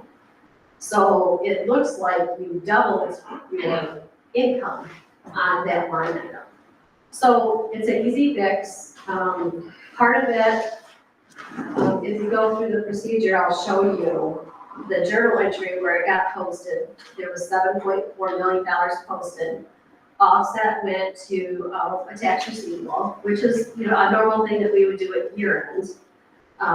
But the whole amount got posted on there. So if you're not on top of every receipt, and in most cases, when you're doing full accrual accounting, that receipt doesn't go into that revenue line item. That receipt goes into the receivable. And it will automatically wipe it out of the system so you don't get stuck with double revenue. I did double check with the county treasurer, and they weren't doing receipts that way. They do receipts, they know how they normally do. So it has to be watched in a group of time. You grab that dollar amount and you do reversing entries. The last one that was done was August 21st. So that's why we're not recommending, lose my voice here, to it's a combination reversal of two journal entries. Journal entry 22323 for $7.4 million, and then the additional entry where there was an adjustment, journal entry 22372. Both of those get reversed. It's going to wipe out any of the bookings, and we get back to the reality of what we really have received in taxes this year, and the majority of them have come in. So I would ask for permission at this point in time. I do have another sheet of suggested motions for Thursday. So I don't know if you want to see these maybe one by one, or if you just want it added for Thursday, just let me know. But for item B, I am recommending that we reverse these two journal entries and bring our current tax receivable back to more accurate reporting. Now you got a sheet with all the stuff out there. Yeah, and the backup is in your book. And the sheet is on page, I believe, page 3, where it says adjusted motions. Do you want to go through this, Claire, and then go back to that sheet? Or if you want to do them as we're talking about them, it's up to you guys. Oh, you're confused. Because it's why it's fresh in your mind, if you understand what I'm trying to achieve with attachment B. And I do have all the backup that shows you what happened and where I want to go. This will all be preserved for you. I have a question, Sharon. Looking at procedure, so I would suggest, in my mind, the motions for traceability to the impact of the future as this needs to be referred to versus a consent agenda. Would you agree? Thank you, that was my question as well. I would think that just because of where we're at, and we know that the audit, I think it would be cleaner for the auditors and easier for all of us to find if we put them on. I know it's a little bit more work for you on Thursday, but I think that that would be the cleanest way for us, is to have separate motions. And I agree with this too. But I think if we go through as they're fresh in the mind, and then we just kind of keep referencing this page 3, I think let's do them one at a time rather than going back and doing all of them. Because then I can go through and do the matters in the minutes right along with them as well. Okay. If that's okay. That's fine. It would be Yeah, I think it easier would for keep everybody it to. cleaner and easier for Clayette, Debbie, and myself in tracking all of that. Okay. Okay, thank you. So the first one then would be, B, on suggested motions, Glenn? Correct. Basically, it's to, reverse 2 journal entries that were, we'll call it leaving up your current tax. Also, part of that, that money that was in there was booked, current wind revenue was booked in the current tax. So, that will naturally happen when, the treasurer does her journal entry to split the current tax and wind tax. So that's a journal entry. So right now, I just need to get this money out of current tax so we can get back on track. And then the county treasurer she'll do her journal entry, like she does every year, and moves that current tax, or the wind tax from the current tax line item. So we can still track that current tax. We don't track the wind tax in the litigation portion anymore, but we still budgeted the separation so we can monitor that, because I heard wind could pick up a little bit. So we kind of want to monitor that. It's best to do charts and information to the commissioners so they can see that, how that wind tax drops over the years too.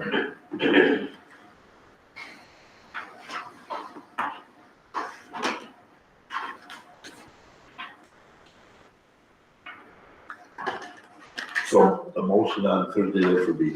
For B. Yes. Thank you. Yeah. So basically, that 6.8 was put in there twice. Is that It was a combination. 7.4 was put in there, and part of it was backed out. Okay. The part that was backed out, and then so the combination between those 2 journal entries does overplay the current tax by $6.8 million.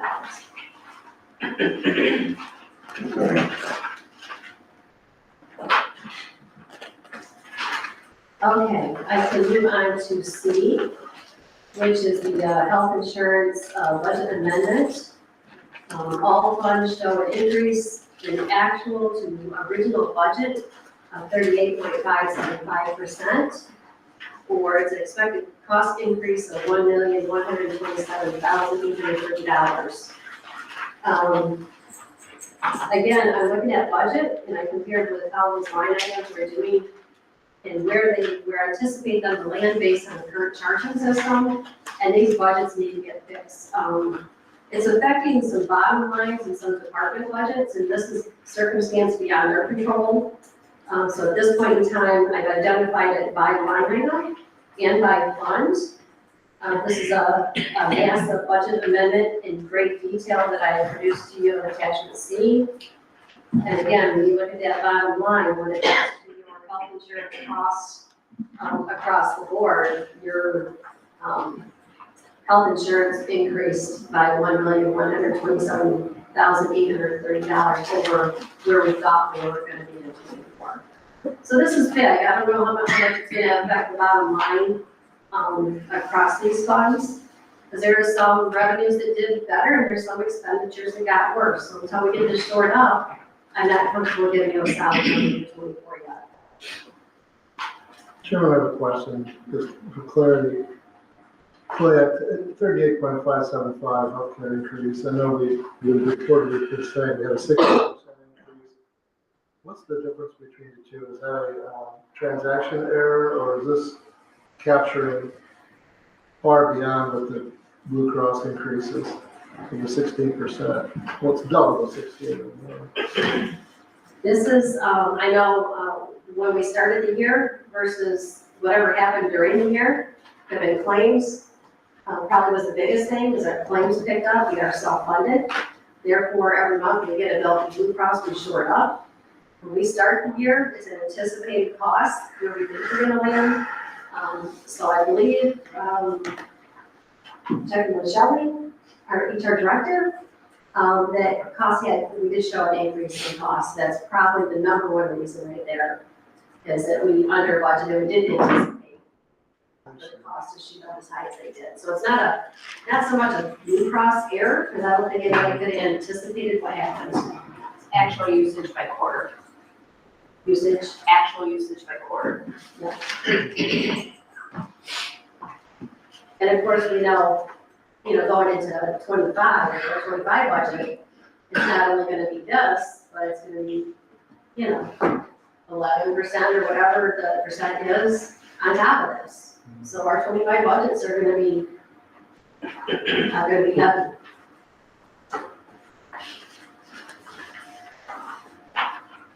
So that one will be a separate motion. Now, we'll use this as an attachment, Jody, but there's a lot of detail put into a motion on it specifically. So this document is important to make sure it plays a role, that it's a numbered document, and the numbered document has all the detail on what's going on. That stays with that motion wherever it follows. And so can that be added into the agenda as well, so that we don't have to reference this from back? I think it should be added back into Thursdays. Yes, anyone that talks about the numbers, I think that they need to be there for the actual action. Yeah, just so it's easier to reference. Okay, great, thank you. Just trying to think of how it's gonna be in 10 years later. I like Easier for all of us. And I like writing motions with specific line items and dollar amounts, because it's great history, but this is a big one, and I can't have the motion would be massive, so. But we'll keep it connected with that motion at all times. All right, that was number C. Where basically it is action, that we update all those budgets to action. Yes. Yeah, and then, so that's C, so we want to review that potential motion. Yeah. Could be acceptable to be placed on Thursday. That's good with me.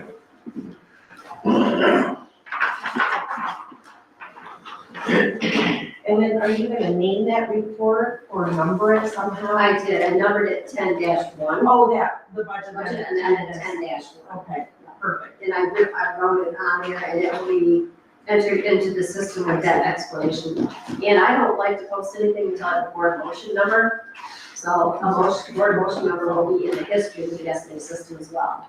Can I just request instead of it saying BA 10-1, that it actually say budget amendment 10-1, just so that it's a little clearer on the report? To write it out. Yeah, just because I know that's lingo, but I'm just trying to think of clarity, so. Thank you. I know, so I will get it.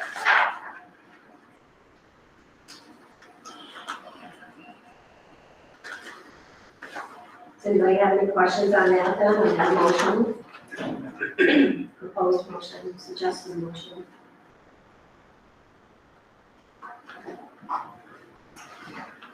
We'll move to item D then. Item D is, sorry, this one, it took me a while to okay, but anyways,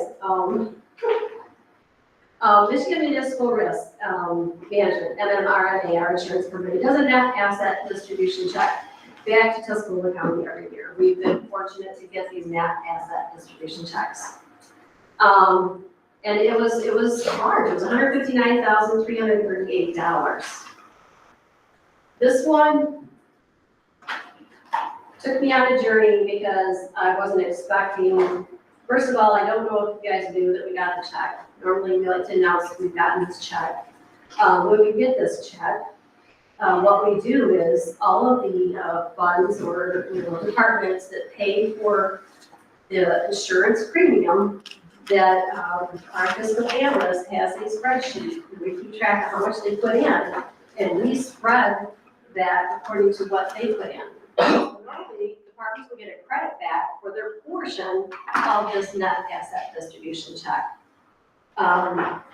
What we found out that it got receipted in to the reimbursements treasurer where it normally goes. And then there was a journal entry. I can't explain this one, but I know how to fix it. did a journal entry to reduce the cash MRMA, which are cash MRMA retention offsets and has stuff to do with our unpaid MRMA claims at year end. So it's important that those numbers don't go away, those numbers have to stay there, because at year end, during audit time, we get our claims report from MRMA, and we make sure we have on our books any liability or assets outstanding at MRMA to pay any outstanding claims as of year end. So what this journal entry did is that it wiped out those tracks that we always kept and adjusted at year end with the auditor's review. And I don't know why, but we need to get that reinstated. Before we get to our year end and we get our final reports, to post out as of December 31st, what claims are due that didn't get paid out that we're liable for, and that we got that cash reserve to pay those liables. So in order to get this accomplished, I need to reverse out that entry. And I want it noted in the detail that our fiscal analyst attempted to do her entry like she normally does every year. And as you can see on the entry in the attachments, there is a note to reverse her entry because the effect on cash accounts does not equal that dollar amount, because the cash amount was wiped out by the previous journal entry. So these funds need to get distributed. That journal entry the fiscal analyst did should stand and should get done, as in all our year end or all the time we did in that asset distribution. So my recommendation is that we need to reverse that entry out that wiped out our accountability for any outstanding claims. So again, for this item number D, it's a rather long journal entry, but basically what I'm stating is that we have to reverse the entry due to an incorrect reclass of the receipts, and then the MRMA net asset distribution check in the amount of $193.38 should be used across all funds affected by insurance premiums. Further approve of the journal entry that was originally posted that was suggested to get reversed, that it stands and it gets reposted again, because then the money will be there to do it initially. Does that make any sense? I have a question. It makes a lot. Just one? Just one. So he did away with the MRMA, but what happened with the $159,000? Did he just put it in his own account? That's another story. There's a deeper dive to this circle, and part of that is I need to further research that with an auditor. Because this part will at least reverse the direct action. The indirect cause and effect on this needs to be looked at, because there was a lot of entries that used up the rest of the money that was sitting there to take care of items on a balance sheet that, when I looked at them, there was entries that should have been reversed from year on normal, booking receivable, reversing the receivable, entries, and those need to get done instead of taking this money and wiping them out. So there's more to the backside of the story. This will give the departments the credits that they deserve and get the main chunk of the money on track. But what's going to happen is there was another entry done, and some of that money got distributed in ways that it needs to get reversed somehow as well. But I would prefer to have the auditor look at that. You gotta reverse everything. The best way is to reverse everything and get us back to square one.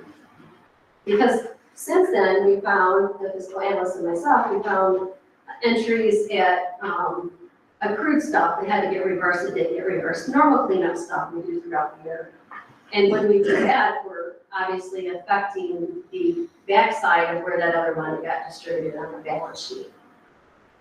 So there's this would get us at least to shore up with the departments, the balance sheet information, it's a rather long entry that was made, still working on that one.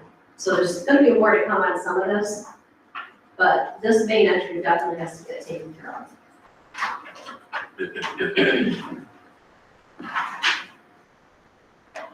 So this would be my, again, motion to basically reverse the action and then get the fiscal analyst's journal entry posted again, how it should have been for our year end. And actually put back in play the monies that are set aside in the reserves in our balance sheet. And to answer your question too, no, that was never brought to the board, that 159,338. We were not made aware of that money coming in. Oh, okay. It's to me, it's a celebration. They haven't got a refund. It's great. We can reduce some of our expenses across the board. Obviously, the majority of that stays in the general fund, because the majority of the expense of insurance premium falls on the general fund. So it would be in an actual reduction in expenses across the board, which is great because that's what we do. It was a large dollar amount too, so I was pleased to see it.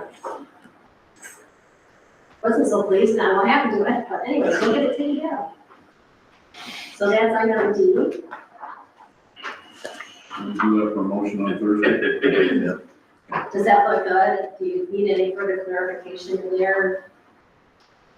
I think I covered all the details.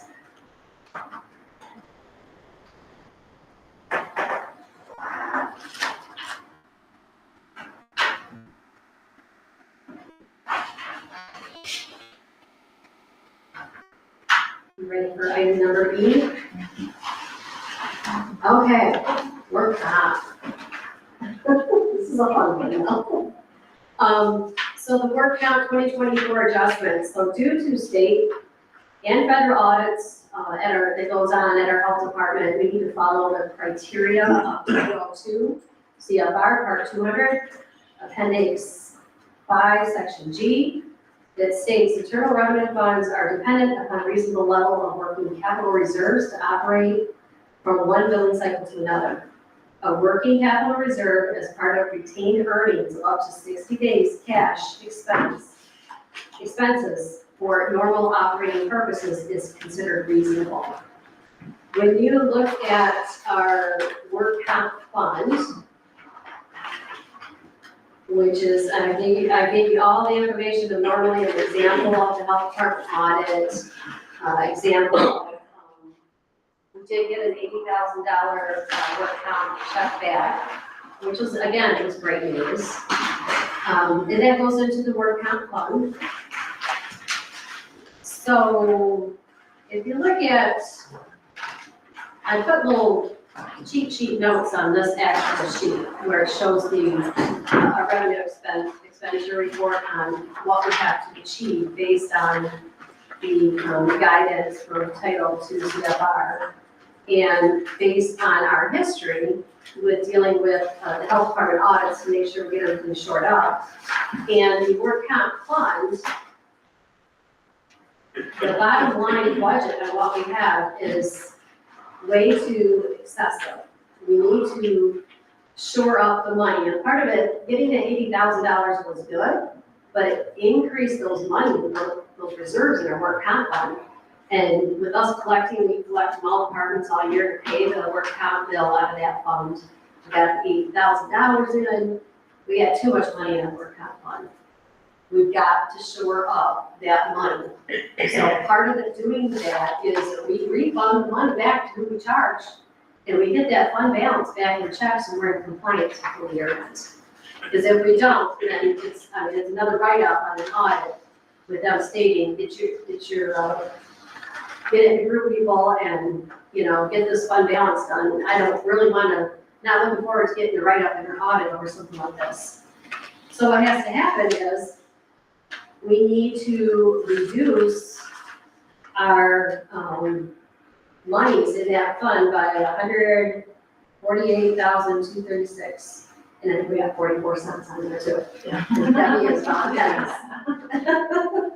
So she calculated that out based on what amount we need to get out of there to get back and check and get compliance again. So it's gonna leave us around 29,000, I think it is. Yes.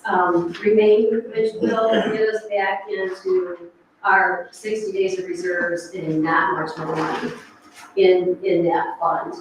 So my proposed action is, and normally if we deal with any refunds and we do this distribution, it's not to this magnitude, this is the big one.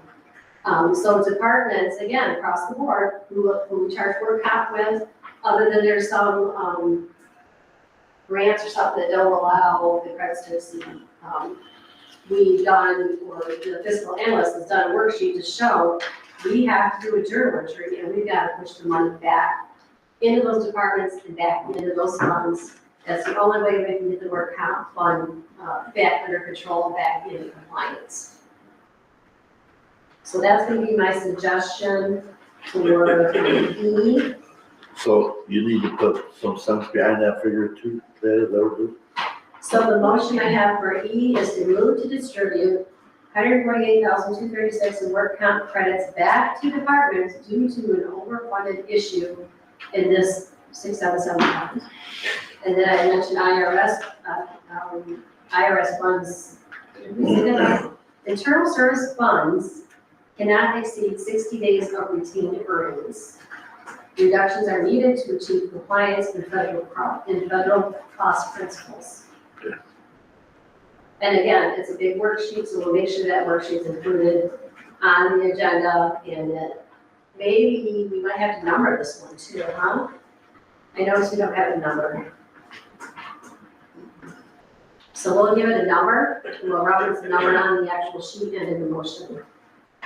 And that's for item G.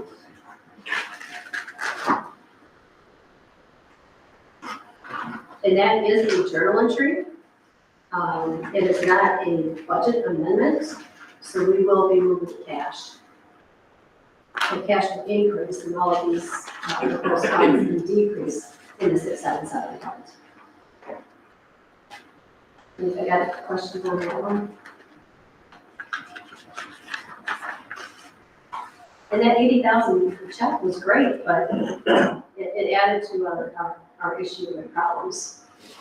It's not really a problem. It's a good thing to get money, right? I don't wanna, but we wanna make sure that, the money is credited accordingly, so we're in compliance.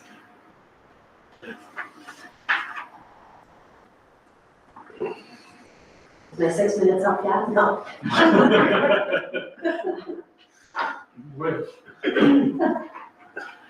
Are we ready to go on to item F? Yes, ma'am. Is that gonna be on, that's okay to put on Thursday then? Yes. Thank you.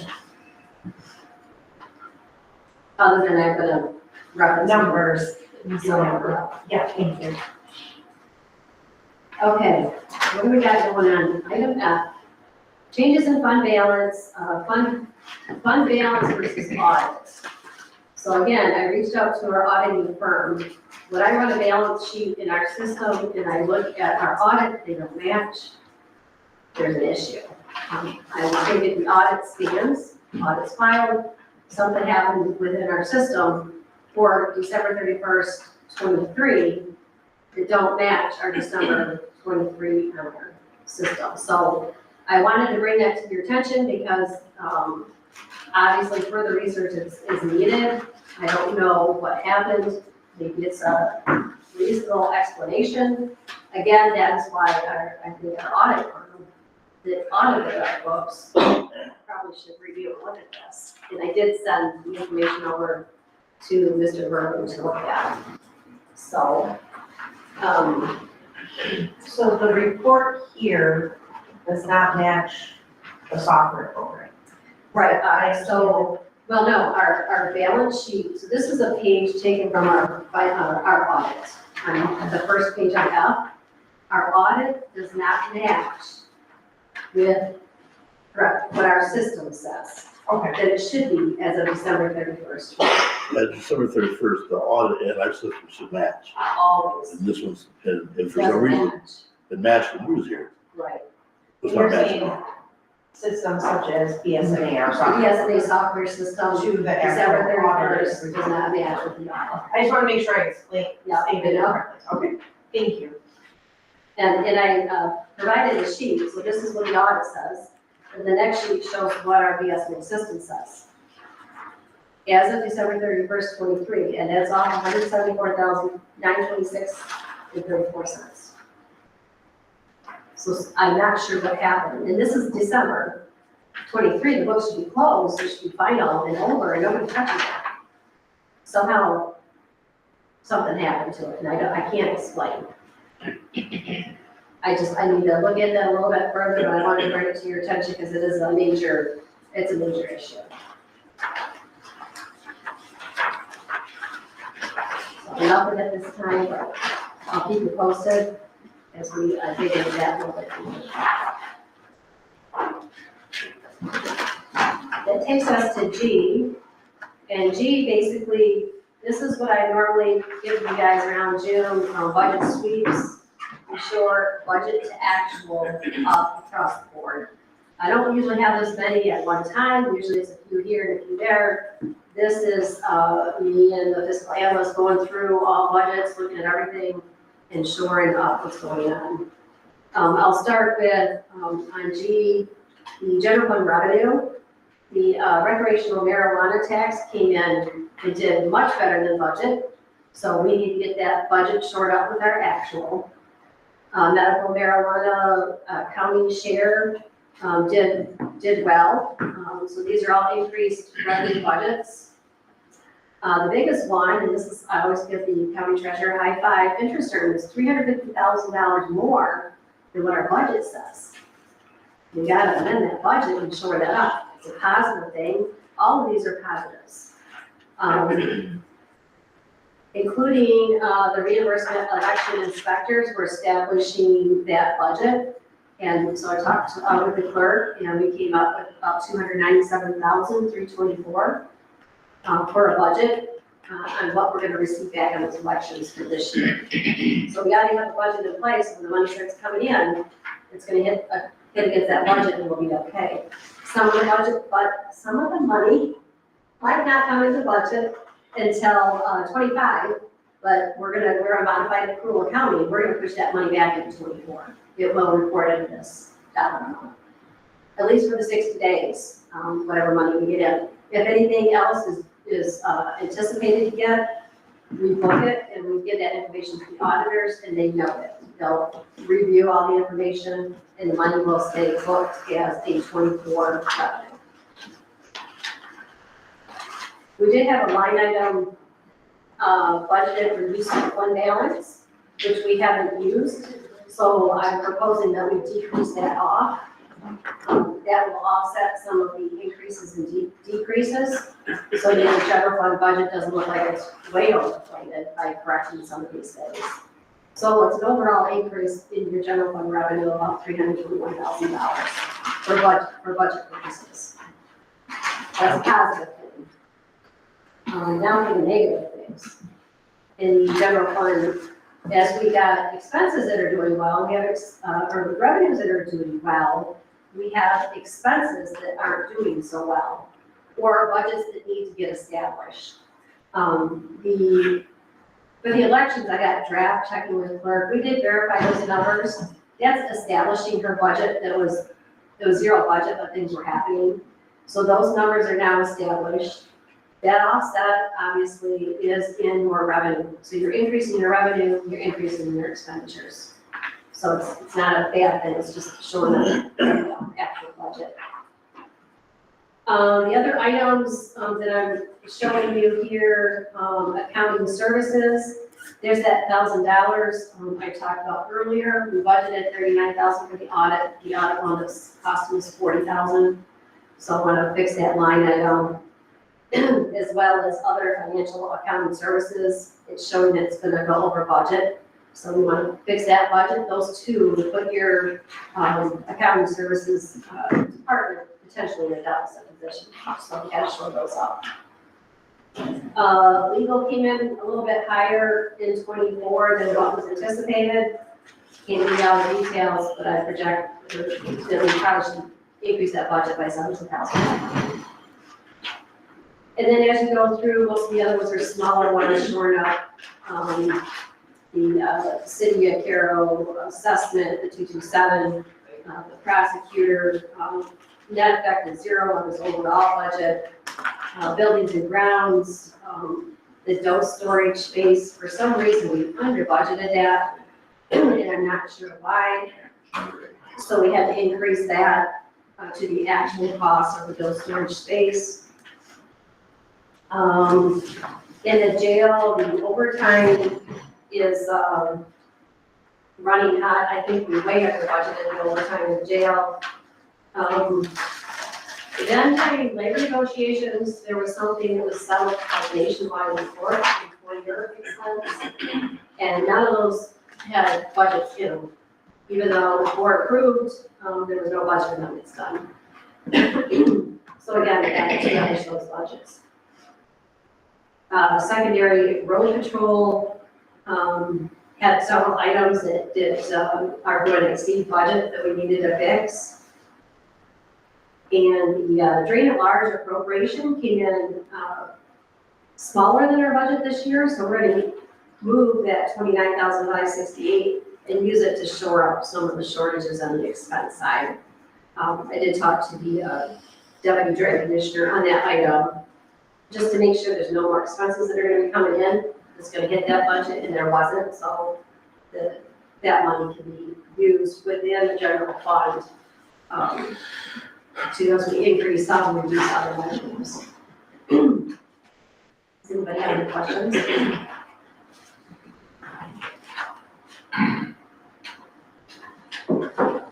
Now we should place that on Thursday, and then can you do the same thing with that one? Is the budget amendment instead of EA?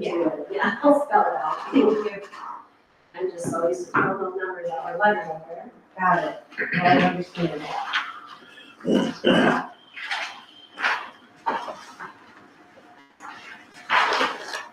So that's all your general fund proposed changes or budget amendments, so it's kind of like budget actual, get things lined up, get things cleaned up, so you're not seeing a whole lot of deficit line items. I don't like to see too many negatives out there. Plenty of money to do it, we'll see what the bottom line does, but everything else is looking good, that we can adjust those without affecting the bottom line too much. Item H, same thing, is that we have to sweep across all funds. So this is your special revenue budget to actual suggested entries. Again, I'm coming across several line items within these budgets that are either under or over budget. And this will clean everything up as far as on the revenue expenditures and road patrol. We have increase, and you'll see the nationwide employer expense randomly throughout all these entries. Because they have to be established. These expenses have occurred and hit the books. There hasn't been no established budget for these expenses. Or revenues too. As you look at the MIDC grant, you'll see that the $835,356 did come in from the state, but we didn't budget for it, which through the one sheet where I showed you through the whole thing in the deficit position, but that's not true. Money is sitting there. We just budget-wise, we gotta account for it now.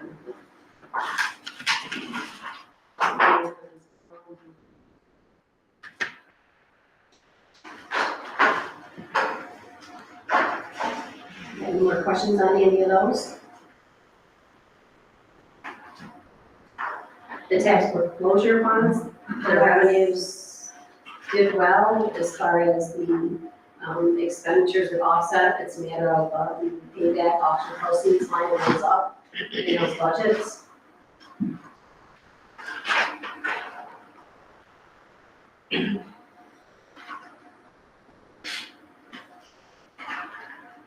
Once we get board action on these and get these posted, we can reassess our situation again. so I can get a good handle on where I think the 24 is gonna land, what monies we have available, what the fund balance is looking like. As we're working on the 25 budgets right now as well. If any additional requests come in, like the EDC, what kind of money are you looking at? The biggest thing too is the wage fringe. That's our largest cost in the general fund, is your wage fringe. And we know we've got to get the numbers in on the health insurance. We need to direction from the board of commissioners, and maybe it's too soon. Maybe you want to take a, first glance, maybe you want us to work some numbers out on the cost of a 3% that you guys had mentioned, but I don't think there was a motion to make it solid. We could lay that cost out, what it means. All the labor settlement numbers are in. So it's basically coming down, I think, it's just unions. And we need to do that probably, I would say, before too long, get the gap. Because I know the health department's waiting. Mr. Chair, before we move on, H, we're gonna do just a regular motion. We're gonna place item H on the agenda for Thursday. The last one we covered, The last one. 10.3. Regarding the special fund budget adjustments. Yeah. Okay, great, thank you. We kind of went into discussion, so thanks for circling back for. No, but I agree with the chair. Chairman, once we get a little bit better picture, we need to get on that right away as far as the fringes and the benefits and how that's gonna affect the budget. So we'll stay on track to get the request in, we'll try to get the health insurance in, work comp cost in, all the wages that have been settled looking in, and then we'll take the outstanding non-union wages and work a 3% onto that and give you an estimated cost. Because then that would be the last piece, I would think, that to put into that 25 budget too, so you can get a good solid look at it.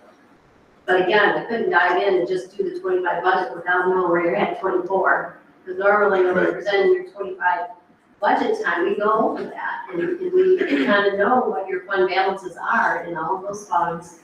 What did good, what did bad, can we use money, can we move money around, and finding the health insurance jumping the way it did, I'm like, holy cow, but it's one of those, necessary things that we have, so we're working those numbers. I also wanted to, and I don't know, let me look at the agenda again and see if I put this on as another item.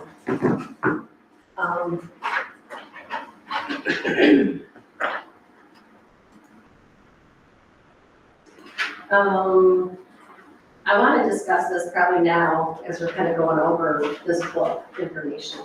Because I talked a little bit about the fund balances. If you go back to item A, where we're talking about fund balances, I noticed you guys had some discussion in regards to a 17%. This is based on county policy, which I didn't see changed. I did see there was something mentioned in the minutes regarding 17% of getting with departments. But I didn't see where you changed your policy, that your fund balance should be reserved at 17% instead of the 10% where we're at now. And if you choose to do that, then the way we lay out the unassigned and assigned, and also, so if you look at this page with the right colors on it and stuff, and the general fund, right now, it's still premised on the assigned 10% reserve based on the policy. Now, that's automatic because of your policy, but I wanted to give you a little bit of history and how we really did over the few years. And I've gone back to 21. And when I look at that, it seems like the former controller administrator wanted it to be that way every month. So every month for that money to be put aside, which obviously we've never followed that method. We always shored up and made sure at your end, because even in the general fund, your current tax doesn't come in and you start the year with some money. You're gonna get your money later, but business has to operate. You know the current tax is coming. So that was part of, I think, looking at, so it didn't look bad. But normally, we're used to that because we know when the current tax gets distributed, and we have pooled cash accounts. So we have cash to operate. But in 21, our fund balance, even though we want it to be at least 10%. In 21, we were at 18.4%. In 22, and I removed any PGS money from this calculation. If I had PGS money included, our fund balance was 50%. Now this is, when I say fund balance and reserves, that's for next year's expenditures. So that's how you calculate it out. If you take next year's expenditures, you say, okay, I want 10%, so it's an $18 million budget, it's 1.8 million reserve. So in 22, with the PGS money, it was 50%. It means you can operate half a year on that money if you have to. If I take that out, we were still at 16.9%. In 23, our fund balance, if I take out the PGS money, is 27%. So bottom line, we've always done better than 10%. Worst case scenario.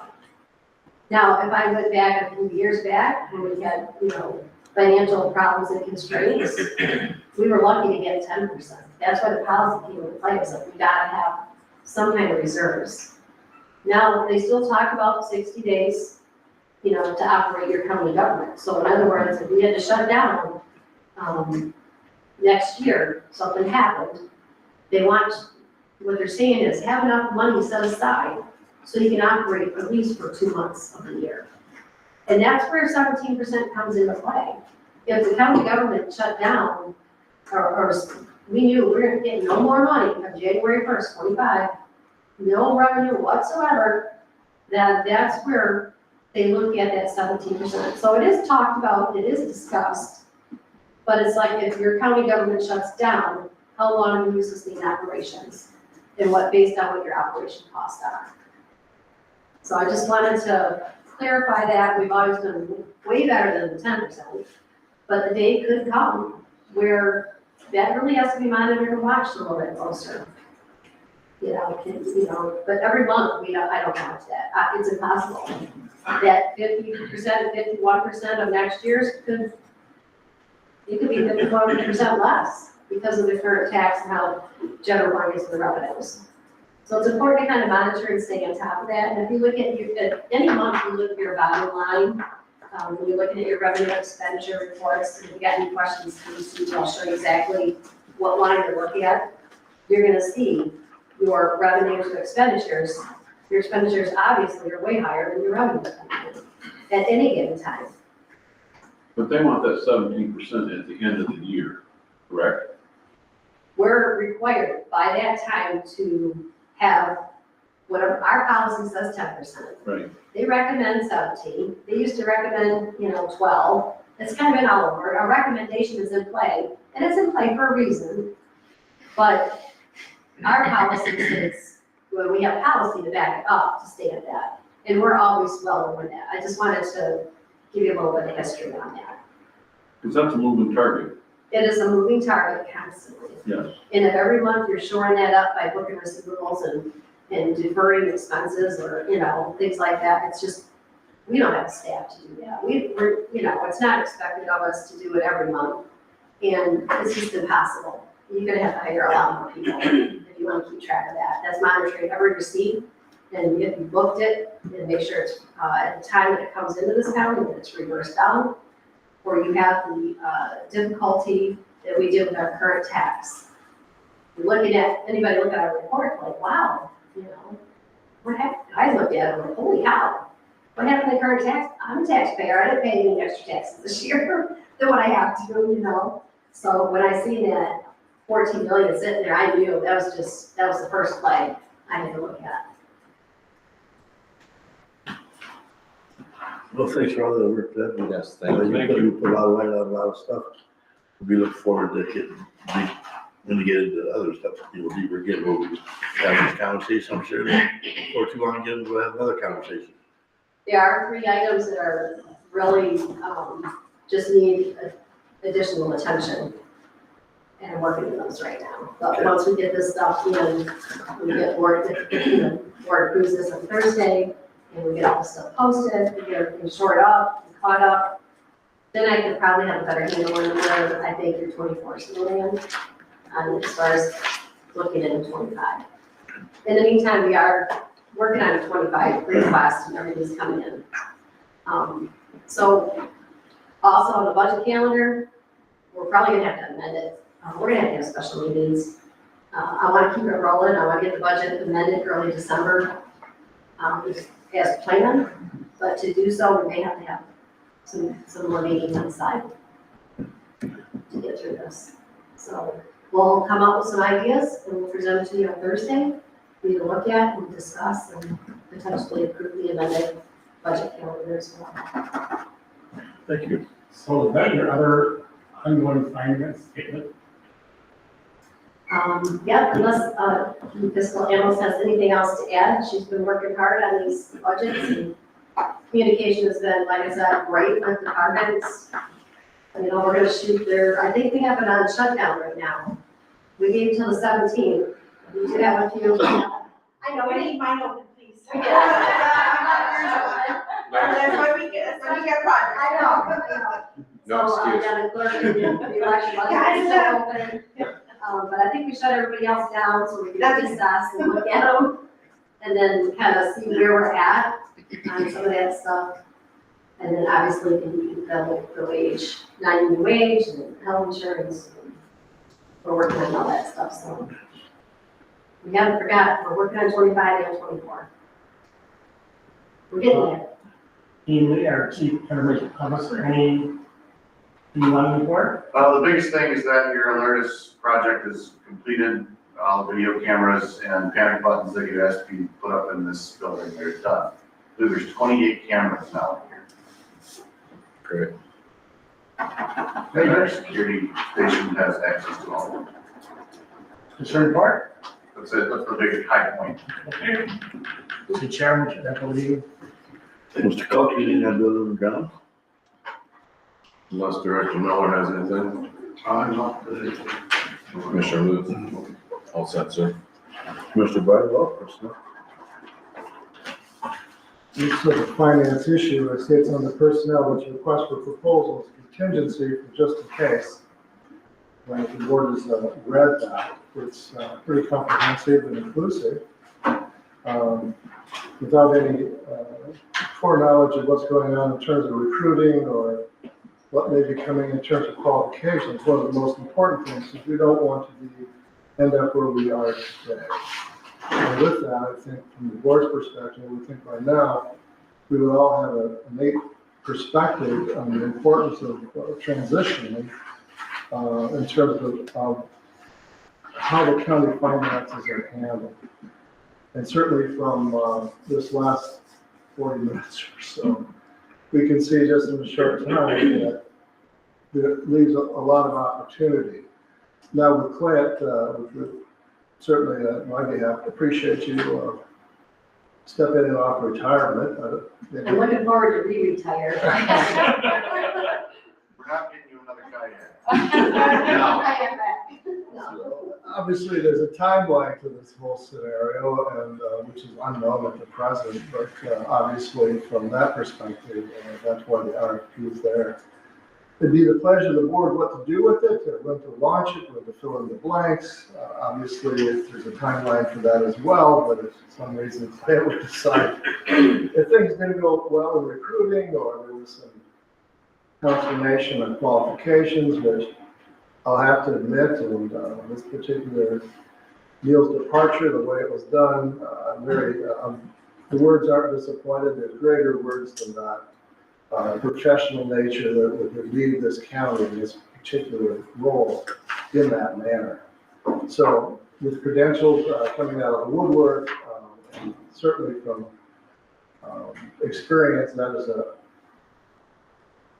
a nuance that would never happen in any other company without some legal recourse to it.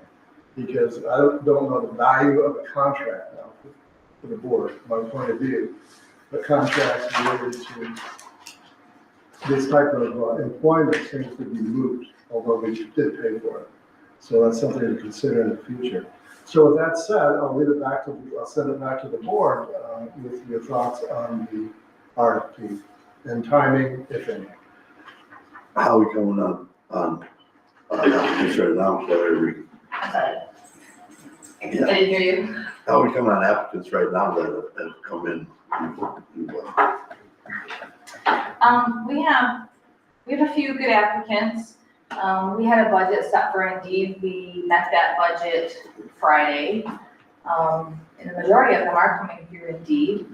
I would say we have potentially 5. I was hoping for more that at first blush, because with everything else going on, I haven't had a chance to dig in, would be interview worthy. I believe we have about 20 applicants as of right now. We've spent about $600 in advertising, discussed Indeed and of course Mac.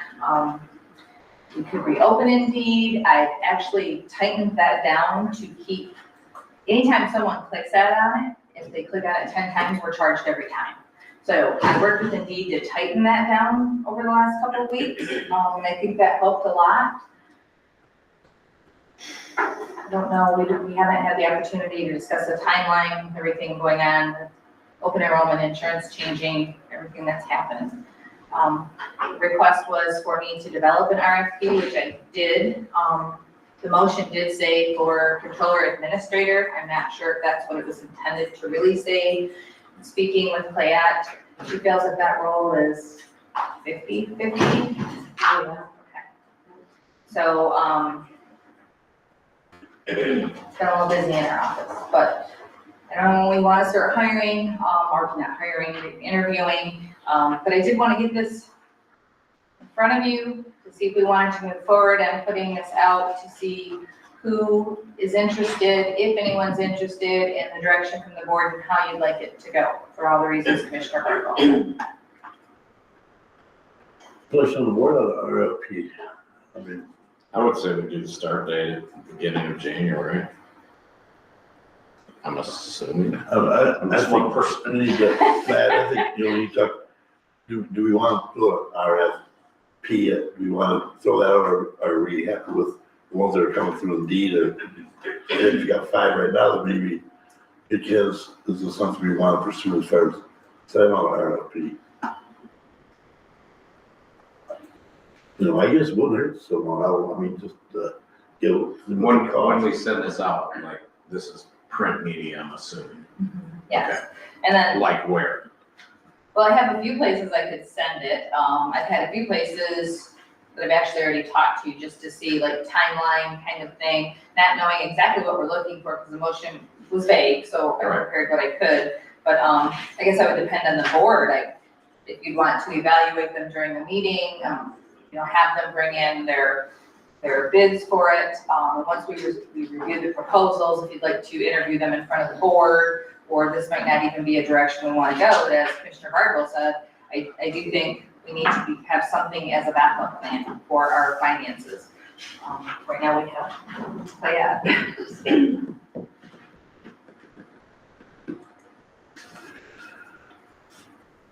Right now, so you think we got maybe 5 applicants that are interview worthy, maybe, that's past that. When was the board looking to start doing interviews for this job? Was it 20th November, or? We did not set a timeline. What's the board thinking about that? We have not set a timeline. Right now, it's just kind of been a react on, like I said, with everything that's happened with open enrollment. And then one thing that I still owe information on, I'm still waiting on confirmation on, which will and could affect the budgets, is that white labor law, so the FLSA law, that could affect about 10 of our employees, and that could affect our budget. So all those things are keeping us extremely busy in our office, so we have not yet worked our timeline. I would say first part of November to start interviewing would be, makes sense. This next week, I don't think we're ready. No, 2 weeks, 21st, 28th. Like November 4th, the week of November 4th. I'll be I'll be gone the 6th to the 20th of November. I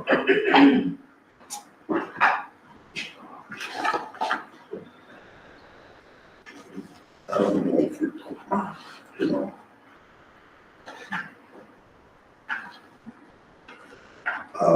So I guess we're back to the RFP.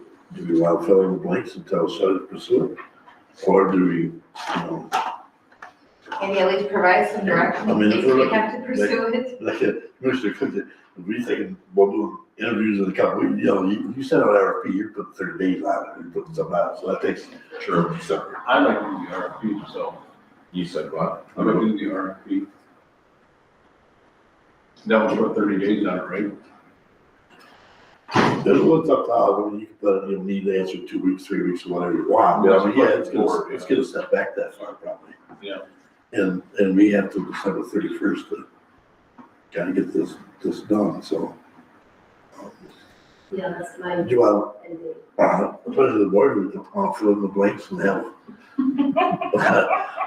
Shall we do an RFP and get it going and we'll figure maybe, start the last week in November, we're gonna start interviewing.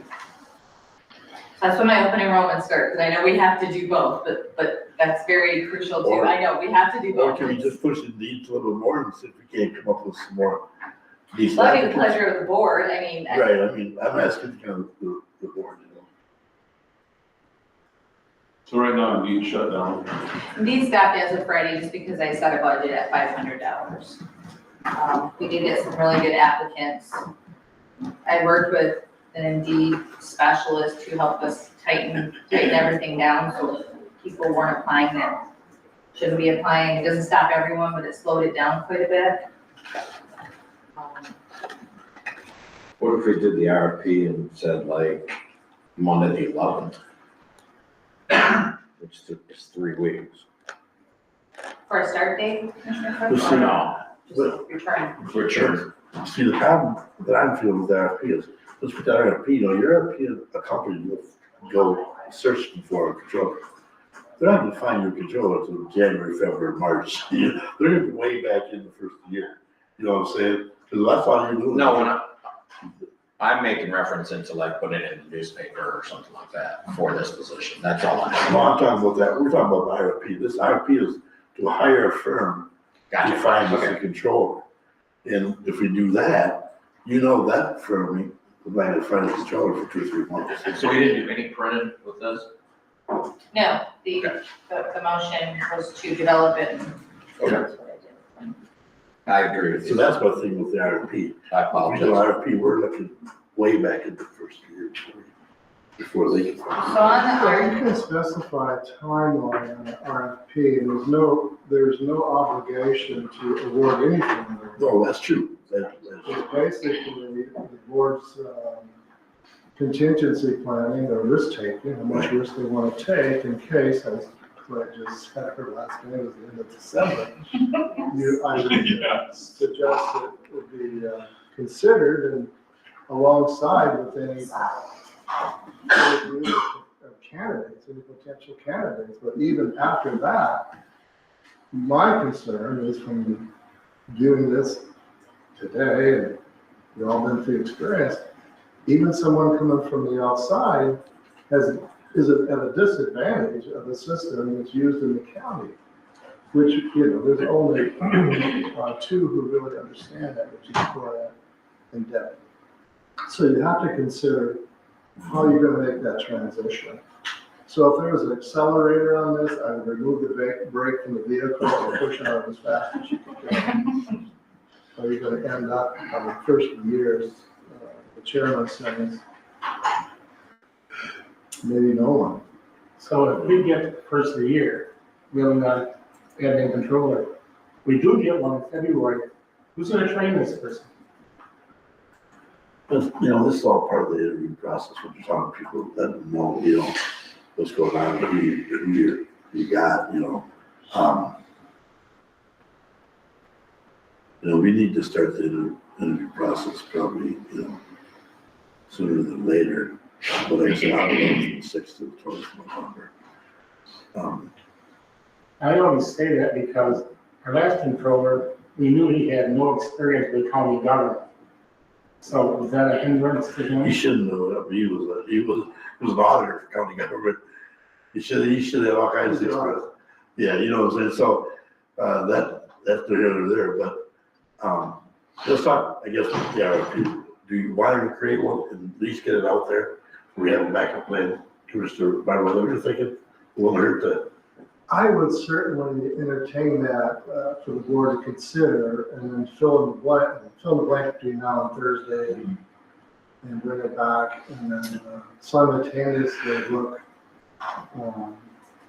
Because as we all know, candidates, if they're employed, they're gonna have to give notice, there's a lot of stuff. And the individuals that I reviewed that I think would be a good interviewee, like I said at first glance, they're all employed. So we would probably be looking at a month or two before we would actually be able to hire someone. The next question is scope of work to be performed. I only included the financial side. I know the motion says controller administrator. Not sure that financial services, and I'm not sure because I haven't really spoke to anyone directly. They do the administrator side and in talking to Jamie Nasidis, typically it is like the financial, the controller, the accounting part. Mr. Chair, I have a question for Shelley. Who's doing the admin part now? We're kind of splitting it up in our office, the best that we can. I'm approving invoices, I'm signing anything that I'm not clear on, I'm calling the board chair. Renee is doing the agenda.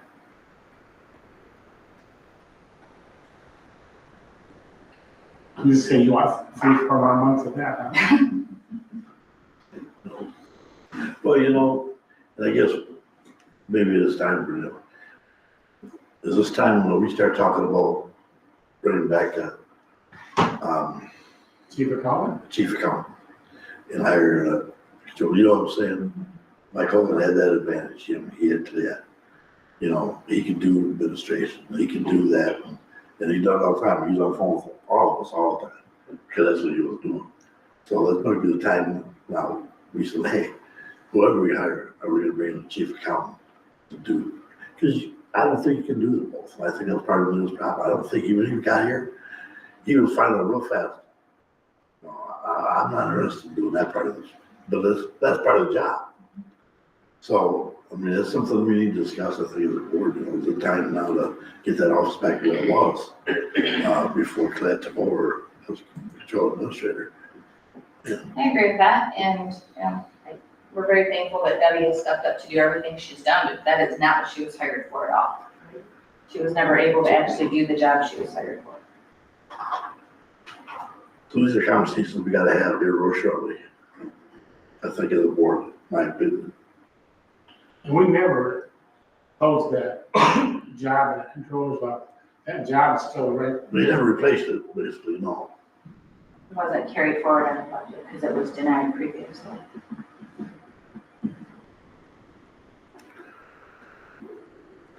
So back to this. I was gonna say, so let's keep that on our mind, I guess, as a board. We go back to this, just fill in some blanks for Thursday, Shelley, and we'll get out of RFP, at least get some numbers, what it's gonna cost us to find that on our, if we have to go that route.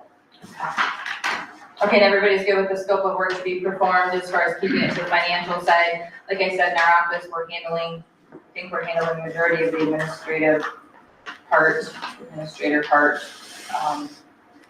Well, again, if you hire a chief accountant, then the administrative part's gonna go to the controller. Right? How many companies do you think we might get answering our RFP? Well, I just put a little fish hook out there a little bit. And I have some interest from about 2 or 3 without saying too much, but I did not request, when could you start or even disclose, the assignment, so to speak. I just wanted to reach out and see, wanted to make sure we had a life raft of some sort, so. Okay. Thanks, Shelley.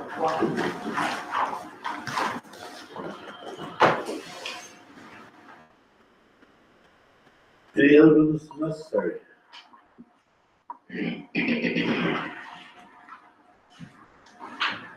Any public comment? Mr. Bird here today.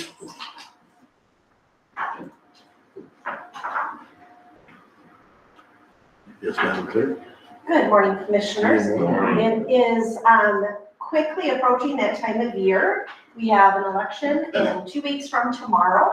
And so just a reminder, as you are talking to folks and are out in your jurisdictions, that we do have early voting starting on Saturday. So people will be able to go to one of the regional vote centers and cast a ballot and place it in the tabulator. Again, just as a reminder, those results are not released until election evening. But it does allow for voters to be able to take advantage of that opportunity. Everybody's schedule, as we all can attest to, is very busy right now, depending on meetings and vacations and kids and families and all of that. So this gives people more advantage to be able to take advantage of this important vote. We are expecting record turnouts this year, so if we can spread that out over the additional 9 days, then that will help lines and people will not have to maybe wait so long on Tuesday, November 5th. All of our early vote centers are open from 8 a.m. to 4 p.m.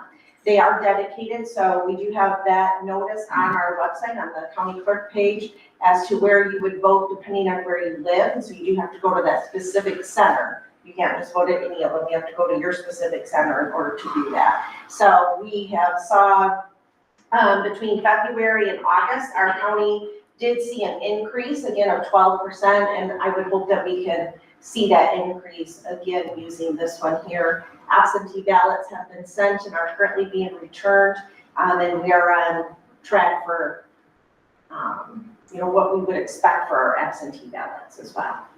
Same locations as the primary for that? Yes, it is the same locations this year in 2024. Those agreements will be discussed into 2025. When it's our off year, we'll kind of say what worked for us, what didn't work, what do we need to improve, what do we need to change. But early voting, those agreements were good through the 2024 election season, so the same locations. Thank you. Yeah, Clerk, do you know how many absentee ballots were mailed out? I don't have that number right offhand, no. No, last time I looked, we were right on track in getting those returned, so, but I haven't looked at that today, so. And it's an ever-changing number, so, yeah, I'm sorry. But, we do still have Ellington Township will be voting at the Ellington Church of the Nazarene, just because their building is still under construction and is not large. The space that is functional is not large enough to hold this big of an election. So voters on election day will still vote to the church. We're grateful that the church has opened their doors to allow that. So make sure you spread the word. It's word of mouth. The process is very simple, easy, and secure. And we're excited to see what our turnout looks like this year. I mean, my hope would be that we could hit 80%. I don't know that we will in our county. 70 to 75 is usually our turnout, but it would be great to see people to get engaged and get out that vote. So thank you. Thank you. Thank you. Thank you. Public comment. Any more public comment? Any public comment out there? Ian, you see anybody out there with public comment? No, sir. But the records show that public comment was offered, and we did have about Clerk Fetting doing public comment. With that, I'll take a motion to adjourn. I'll make that motion. Then move back to Mr. Lutzko, back to Mr. Cook.